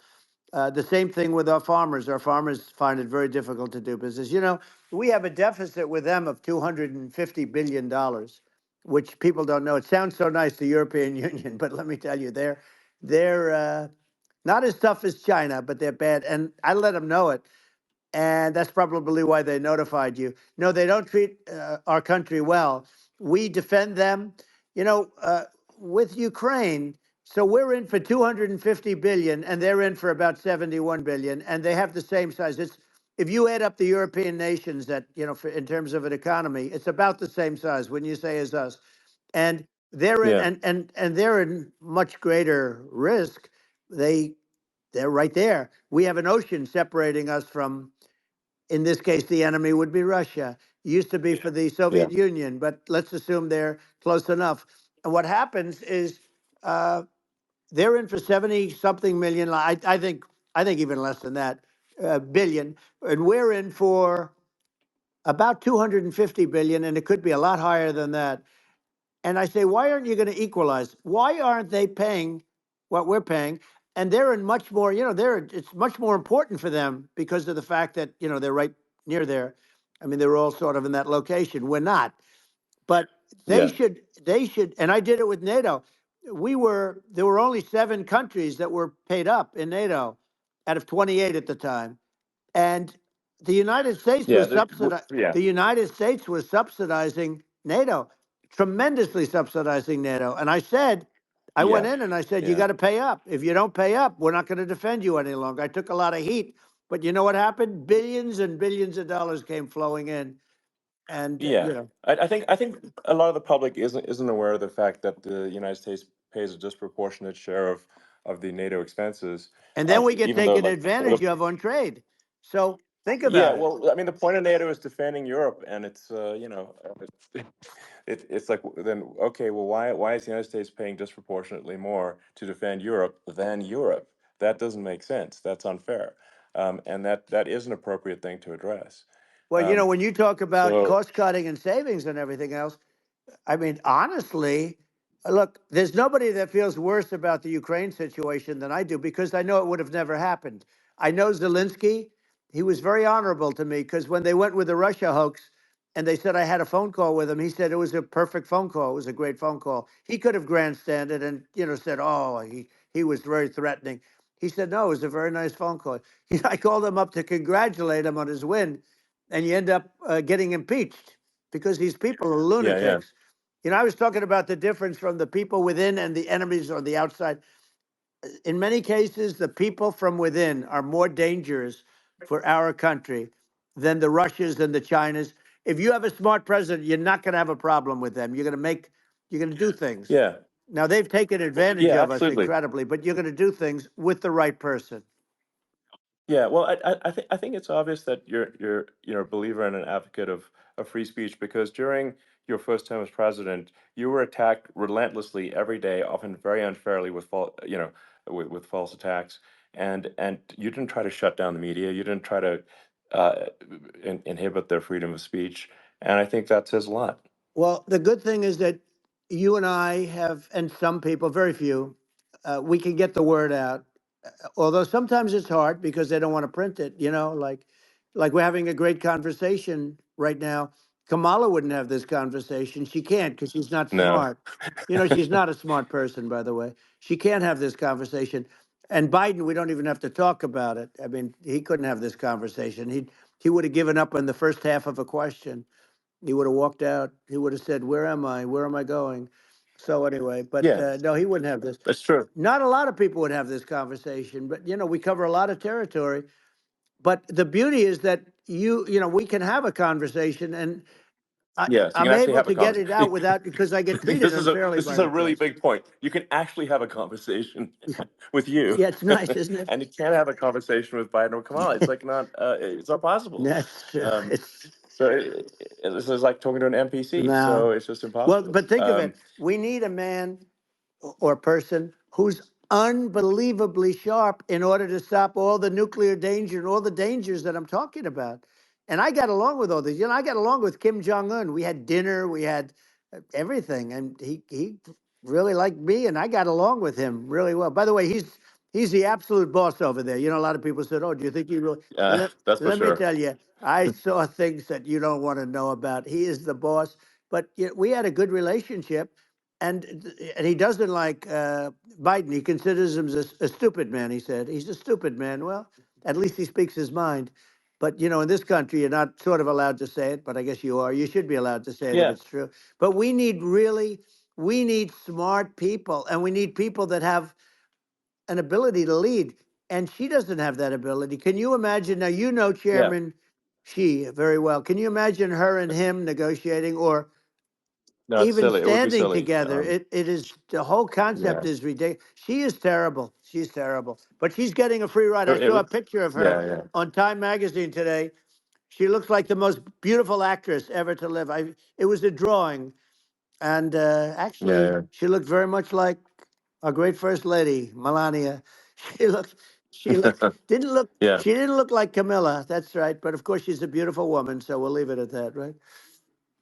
Yeah, well, maybe like I think part of what people in America want to, people in America want to feel excited and inspired about the future. They want to feel like the It's future is true. going to be better than the past, and that America is going to do things that are greater than we've done in the past, That's reach right. new heights that make you proud to be an American, and excited about the future. Um, They want the and I American think dream this, back. They want the American dream back. More important than anything else. It's like you don't have that today because the people they've been just sucked. They see incompetent people running our.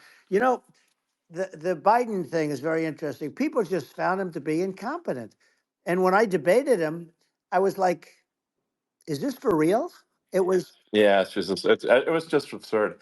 But I think there are like some grand projects that we could do. I mean, I think like we could build a base on the moon. We could send American astronauts to Mars. We right. could build high speed Yep, connections that are more advanced than anything else in the world between our cities, so people have fast transport. Um, it's possible to solve traffic with tunnels. that's right. We already made great progress in Vegas doing that, and and just do things that are exciting and inspiring and make the future feel like it's better than the past. Well, I saw And what you did in Vegas, and I'll tell you, it was amazing. I got to see. I took a big glimpse at it, and it's incredible. It's incredible, and you could do that all over. You could do that all over. It's deep. yeah, You and don't even need much structure. Assuming you're in the right areas. no, it's It's straightforward. amazing. So I think we could do some things that like China's got incredible high speed rail between its cities, but I think it's actually possible with tunnels if with deregulation with an ability to actually where it's like legal to actually do the tunnels. Then you could have high speed tunnels that are actually better than anything else in the world for high-speed transport between Yeah. cities. And that would be something that, Americans can say, wow, okay, we've got something that's cooler than anyone else in the Yeah. world. That's the kind of thing that makes you proud to be an And American. much safer than surface trains, where there is a danger there. With people, with crazy Yeah, people, it's much safer, much better. And it's sad because I've seen some of the greatest trains. I find it fascinating, and I've seen the systems and how they work, and the bullet trains they call them, I guess. And they yeah, they go unbelievably fast, unbelievably comfortable, with no problems. And we don't have anything like that in this country, not even close. And yeah. it doesn't make sense that we don't. Doesn't make sense. Yeah, and I think also like there's I'm kind of hopping on the excess regulation, but I think something that um that I think people can generally understand is that what happens with laws and regulations is that there's more and more of them every year, and unless there's a process to clean them up, eventually everything becomes You're right. illegal, and that actually it slows down the development of new technologies. I mean, if you take the sort of like I think there's room for some reform at the FDA Yeah. for Yeah. improving the speed with which we approve drugs that could help save lives and improve people's Yeah. lives. I worked very hard And on that. We got that down yeah, to the lowest number ever, and we got therapeutics approved in the FDA that people can't even believe the speed. But I took them on. I don't think they like me too much, but I got things approved in the FDA at numbers that they wouldn't believe. And it's a very bureaucratic group. Actually, it's a fine group of people in many cases. I got to know a lot of them, but I was pushing them really hard for Regeneron, for so many different things that were really pretty amazing. But the FDA takes too long. It's 12 years to get a product approved. I got it down to 4, and I yeah. got some things done very quickly. But it's really something that is going to have to be worked on because it takes too long. Just takes too long. Yeah, it just takes too long, and it's you end up in the same with the approval, but it's just it takes years instead of something that I think could potentially take Yeah. months, that improves people's lives. I Yeah. think but I just wanted to sort of hop on this point that like there has to be an active process for reducing rules and regulations, because otherwise they just keep building up every year, and Yep. you get like hardening of the arteries, and eventually everything's illegal, or takes forever, and then we just we just ossify as a society. Uh, we can't make any Yeah. progress, and that's it's a really big Well, deal. Elon, just So getting back to the FDA for 1 second, I got something done called Right to Try. This is where you can go in, and if you're terminally ill, you can use a space age, medicine or whatever it may be. We have the best doctors, the best labs in the world. We really do. And but people would go to other countries because you couldn't use the product, even if they thought it worked, because it's going through the FDA. I got it approved yeah, where you can yeah, you basically you look, nobody wanted, the doctors didn't want it because of the liability, the country didn't want it, our country, because they didn't want to get sued. These are people terminally ill. The insurance companies didn't want it, and the pharmaceutical companies, nobody wanted it. I got everybody into a room, and we came up with an agreement that you won't get sued. And also, they didn't want it on their record. If somebody's terminally ill and they die after taking a drug, they didn't want that on their record. So we set a separate list if somebody was, so it wouldn't count as a negative. yeah, Okay. And as you know, we got it yeah, done. We have saved Right to Try. They've been trying to get this done for 58 yeah, years. And it sounds simple, but it wasn't, because I mean, the insurance companies, nobody wanted it, but we got it done. sure, Somebody signs, you sign a document that you're not going to sue the insurance companies, the country, you're not going to sue anybody. And we got it done. And we're saving tens of thousands of lives. Right to Try. Hopefully you never need it. But if you yeah, do, you don't have to travel to Asia. People, right, if they had money, they go to yeah, Asia, they go sure, to Europe. If they don't have money, they go home and die. That's what happened. They'd go home and yeah. die.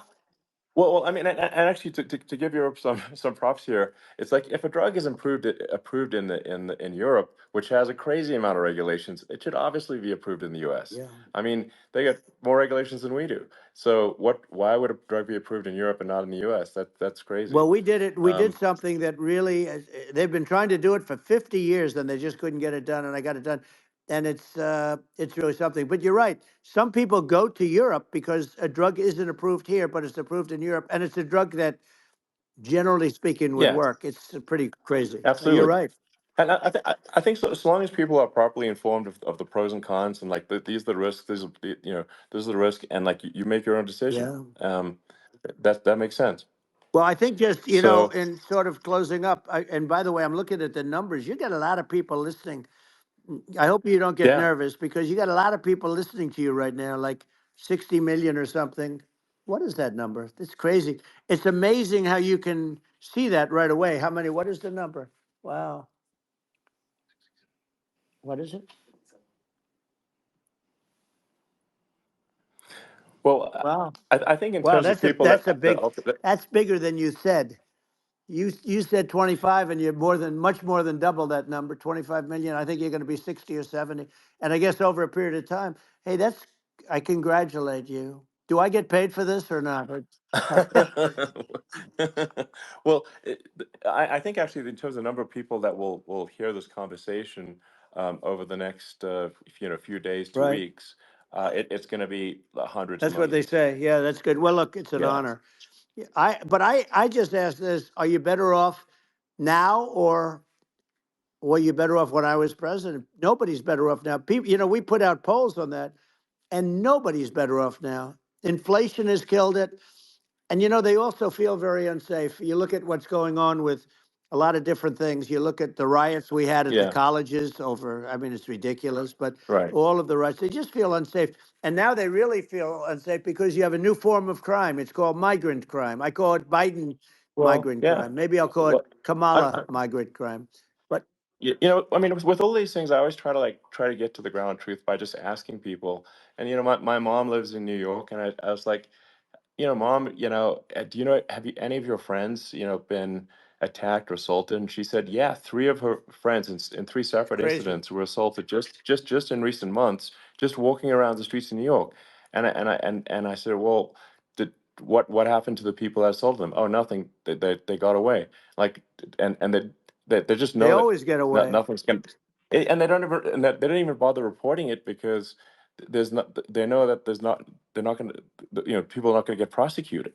They just let, violent criminals out in New York The only one with that gets zero bail. prosecuted is Donald Trump. They don't get, they prosecute Trump. Yeah, I mean it's just obviously messed up Oh, it's terrible. if violent criminals are being getting off scot Yeah. free, and meanwhile the New York spending massive resources prosecuting you, and it's like what's this, and I think the sort of sensible public looks at this and says, what the heck's going on here? This is obviously abuse of the legal system. Um, the legal system is supposed to be protecting the That's right. public from violent criminals, and it should be obviously allowing the public to make their own decision about who should be president, as opposed to, some legal case. Once they start this precedent, because this can go on with the next one. I mean, this is a very bad precedent what they're doing in terms of, going after their political opponent. And that's all it is. It's going after their political opponent. Yeah. And then you get a judge who's, a strong Democrat. And I'm being nice when I say that, in many cases, crooked as hell. But you get a judge and you go into an area where a Republican gets 3 or 4% of the vote, and you'll have a jury pool Yeah. with people that hate Republicans or hate. It could Sure. also be the other way, though, Of course. because it could start the other way in areas where they hate Exactly. Democrats, and you get into a Yep. Pandora's box. It's a very dangerous thing for this country, and a very dangerous thing even for the state. New York City is Yep. losing. New York Absolutely. City and state lose a lot of business over what they did to me, because these people say we don't want that to happen to us. That's no justice system. You have an unfair system of Yes. justice, and it's costing New York State a tremendous amount of money. People are leaving and companies are leaving, and they won't come back. So, all of that stuff is important. But the economy now is the big thing, and we can turn that economy up so fast, and people are going to be back again. We're going to get rid of Yeah. inflation. I think there's a lot of Right. opportunity. Absolutely. Absolutely. So And I just I want to think I I want to think congratulate you. You've done an amazing job. You have definitely got a fertile mind. We can talk. You and I can talk about rockets and, it's kind of you to say thank you. well, tunnels. We can talk about tunnels and rockets and electric cars. So many things. and now you're into the AI, and that's going to be another beauty, I'll say. So Yeah. it's an amazing thing you've done, Elon. It's an amazing thing, and I Well, congratulate you. I mean, thank you. And well, I mean, I just say here, here's to an exciting, inspiring future that people can look forward to and be optimistic and excited about what happens next. And that's the kind of future that I think you will bring as president, and that's why I endorse you. Well, I appreciate that. That endorsement meant a lot to me. Not all endorsements mean that much, to be honest. Your endorsement meant a lot. And, we have a phrase, make America great again. It's pretty simple, but it really says that we want to make America great again. And we can do it. We can do it now. But if we were going to suffer another 4 years like we've suffered for the last 4 years, I'm not sure the country can ever come back. That's how bad it is. It's so bad. We have to do a I lot of think that's a things. very real Yeah, risk. it's a big That's a risk. very real risk. Yeah. And it's, I'd just like to note to people listening, like I've not been very political before, and if you look at my record, I've actually been I'm not like some they try to paint me as like a far right guy, which is absurd because I'm like making electric vehicles and solar and batteries, helping with the environment, and and I actually I supported Obama. I supported Obama. I stood in line for 6 hours to shake Obama's hand when he was running for president. And, so it's not like I'm like some sort of dyed in the wool long-term Republican. I'd call myself, uh, historically a moderate Democrat. But now I feel like we're really at a critical juncture for the country. And, uh, I think a lot of people thought, the Biden administration would be a moderate administration, but it's not. And obviously, we're just going to see an even further left uh, administration with Kamala. That's my honest opinion. I mean, her dad is literally. I mean, she was brought up as an actual. Her dad is a Marxist economist. You can Google it. I mean, it's not a. We're not making this up. Um, that's how she was brought up. So, and we want to have a future that is prosperous. And I think we're just at this critical juncture, and I think this is a case of the America is going to at a fork in the road, It's true. and I think it will take if the path like you are the path to prosperity, and I think Kamala is the opposite.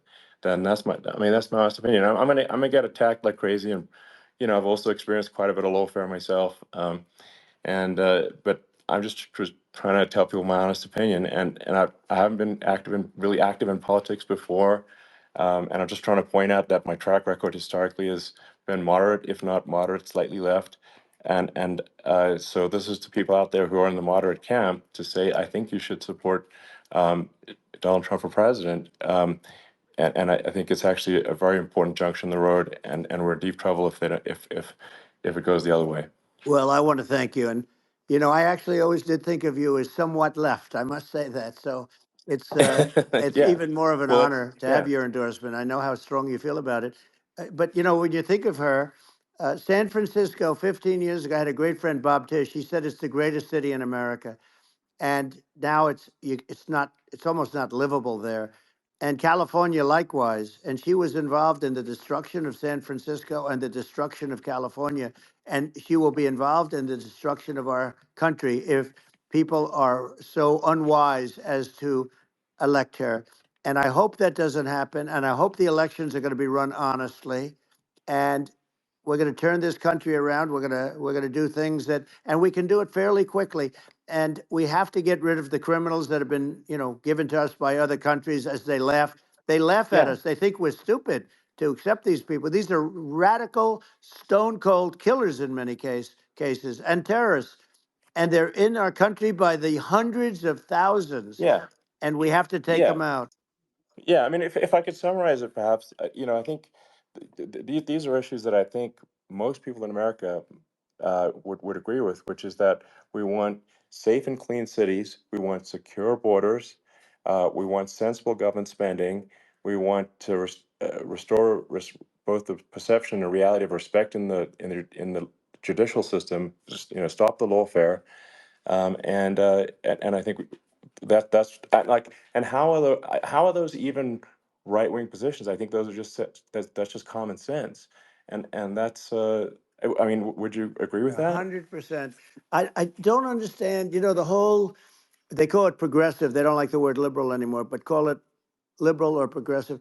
I don't understand how somebody could say that it's okay for them to empty prisons into our country.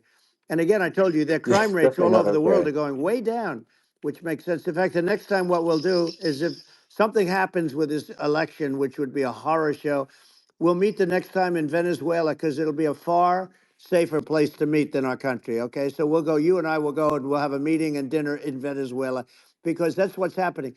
Their crime rate's coming down and our crime rate's going through the roof.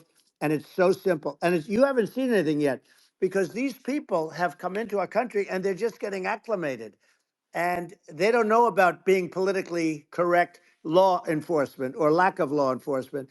And our police, I have to just end with this. We have great police, we have great law enforcement, but they're not allowed to do their job. They have to be able to do their Yeah. job without being destroyed. Well, absolutely, and it's obviously demoralizing if you're a police officer risking your life to to arrest violent criminals who could kill you and do kill you sometimes, and then you arrest the violent criminal and then the DA doesn't prosecute and that's let the guy out. Right. Well, then like why should a police officer risk their life uh, to arrest a violent felon Well, even worse, if Elon, nothing's going to happen? even worse, they prosecute the police officer. They go after it and they prosecute the police officer and they take away his pension. They take away his Yeah. job. He loses his family. He loses his house. Well, I thought it was very telling, like incredibly telling, that when there was that case where sort of a gang of thugs beat up police officers. I think it was in Times Yep. Square in New York, and and then nothing happened to those guys. They were let out, zero bail, and I think a bunch of them were given free tickets to California. Well, what is I mean that is a gross indignity against the United States, and that's how I mean this is insane. Like, have we lost all pride? What that how can such a thing be allowed to occur? I've never seen anything. You know? We see where they get shot. It's a very dangerous profession, but it's something they're very proud of and they want to be able to do their job. But I've seen them get shot. I've seen a lot of things. But I've never seen where these guys are standing in the middle of a big street, everybody watching them, and they're literally boxing, like punching, stand up fighting a police officer. There were two of them. And Yeah, yet about six yeah, of yeah. these guys, and they're punching the hell out of them. And in their own country, they would be dead if they did that. They'd be shot. Dead. They Yes. would be shot instantly. And they come from these countries, and it's taking them a while to realize that we don't do that in this country. But in their own Yeah, country, if they stood on a street and had a fight with a police officer, they would be shot. There's no political correctness, and yeah. It's it's just such a sad thing to see. And that's the reason you we have yeah crime, by the way, yeah because we don't do anything about yeah it. yeah. We just cannot have a situation where our police officers are beaten up on camera by a gang of illegal immigrants, and then nothing happens to the guys that beat up the cops. I mean, and they're let out. This is Well, we're going to unacceptable. change it, Um, and we're going to get them out of the country. When I first got involved, they said you couldn't get them back to these countries. You couldn't take them back. In the case of Guatemala, Honduras, El Salvador, some others, you couldn't get them back. And I said, really? Oh, you can't get them back because under Obama, he couldn't get them back. They'd fly them in, and they'd put planes on the runways in these countries, so you couldn't land a plane. They'd bring them back.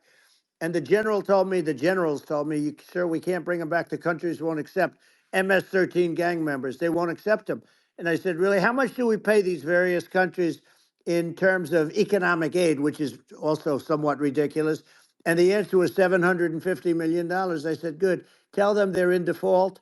They're delinquent. We're not paying them anymore because they won't accept yeah, it. it's And you know what happened? They all called me, yeah, every one yeah, of them. They said, we would be honored to take them back, sir. We would be honored.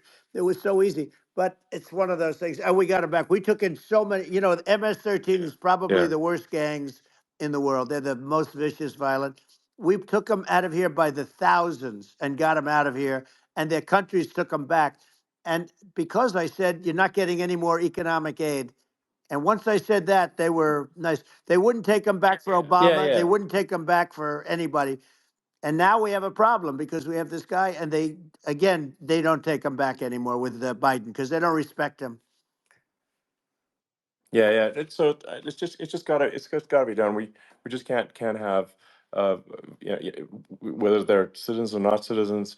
We can't have, because they won't prosecute citizens either. Not just illegals. So that if it's you can't have violent repeat violent offenders that are not that don't get That's incarcerated, right. because they will obviously, by definition, continue to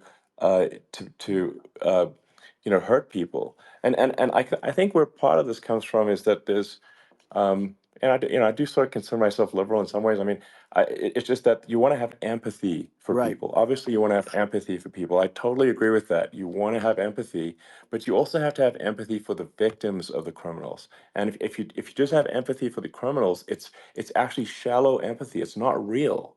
You're not thinking. You have one layer deep empathy. You got to say, like, what if you don't incarcerate this person?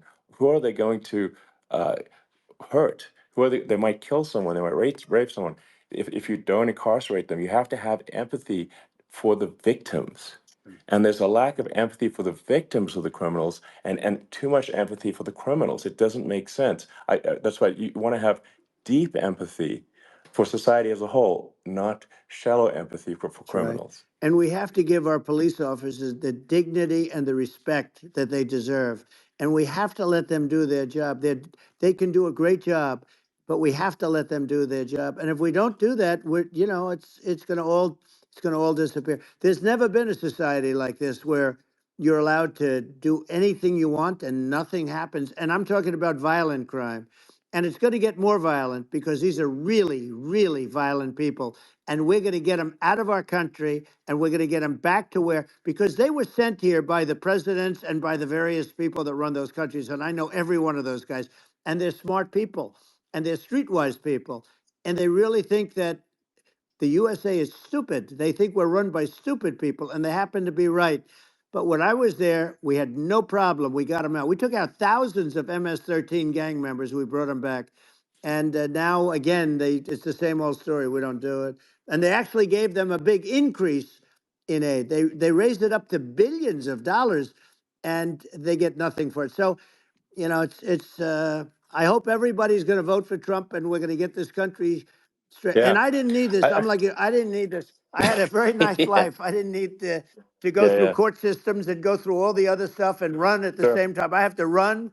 I have to go through fake trials with, in some cases, corrupt judges, totally corrupt judges. I didn't need it. I had a nice life. I have great locations. I have beautiful oceans that I have places. This was, but I felt it was important. And if I had to do it over again, you probably think I'm crazy for doing it, actually. But if I had to do it over again, I would have done it over again, because this is so much more important than me or my life. We're going to save this country. This country is going down. And these people are bad people that we're running against, and they're liars. They make statements. They do things that are so bad. They say they're going to make a strong border. They say they've been great on the border, and they've been the worst in history. They say they're Yeah, going to it's stop terrible. Like crime, the and facts speak for themselves. The it's so facts incredible. speak for themselves. Like it's gotten to the point where people just don't even bother reporting crime in a lot of That's cities right. because they know nothing is going to happen. Um, that's what I hear anecdotally from people all the time. So it's just my values. I'm just saying to people out there, like the things I think are important for the future is, like, we've got to have safe cities, we've got to have secure borders, we've got to have sensible spending, and we've got to have deregulation, and Right.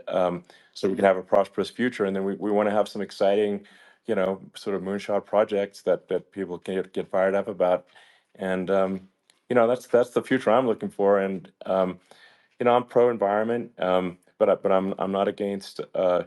I'm not like I don't think we should vilify the oil and gas industry, because they're keeping civilization going right now. And but I do think we want to move at a reasonable speed towards a sustainable energy economy. Those are my values, and I think um, and so, I mean, that's uh, why I'm supporting you for president. Well, I So appreciate it. We're going to give incentive to companies to come into our country, not to leave our country. We're going to be giving tremendous incentives. We want companies to build here, not to build in other locations. And we want to create jobs. And again, it's about the American dream. You don't hear about the American dream anymore, Elon. You don't hear. You're the American dream in the truest sense, but you don't hear about the American dream anymore. And you're going to hear about it. People, they need that incentive to go out Yeah. and do it. And they're going to love their lives. I mean, they're going to look forward to getting up in the morning and going to, going to a job that they love, not a job that they can't stand, or not any job at all where they have no money, where they Yeah. literally have no money, and then they end up with violence and lots of other problems. No, we're Yeah. gonna do some great things. And I learned a lot in the first. We had a great economy and all of that. We rebuilt the military, we did so much. But I also learned, and I also learned the best people. I learned the good people, the smart people, the dumb people, the people that can do things, the people, you learn. When I first came in, I tell people I was in Washington, D.C. only 17 times, according to the fake news media. I was in 17 times. I never stayed over. And you don't know people. You rely on other people to give you names, and then you realize the people you relied on weren't so good. Now, we had great people, but we also had some where I wouldn't have, used them had I known. Now I Yeah. know everybody. And I think we're going to really turn things around fast. We have no choice. Otherwise, we're not going to have a country. And I really appreciate this. Has been, to me, it's been a lot of fun being with you. You're an amazing guy. You've done an incredible job and a great inspiration to people, a great inspiration. And I hope you keep going and just continue to do well. And we're going to have a big election coming up. And I think November 5th will be the most important day in the history of our country. I think that election will be the most important election. And I think it'll end up being maybe the most important day in the history of our country, because if Yeah. we don't win, I just feel so sorry for everybody.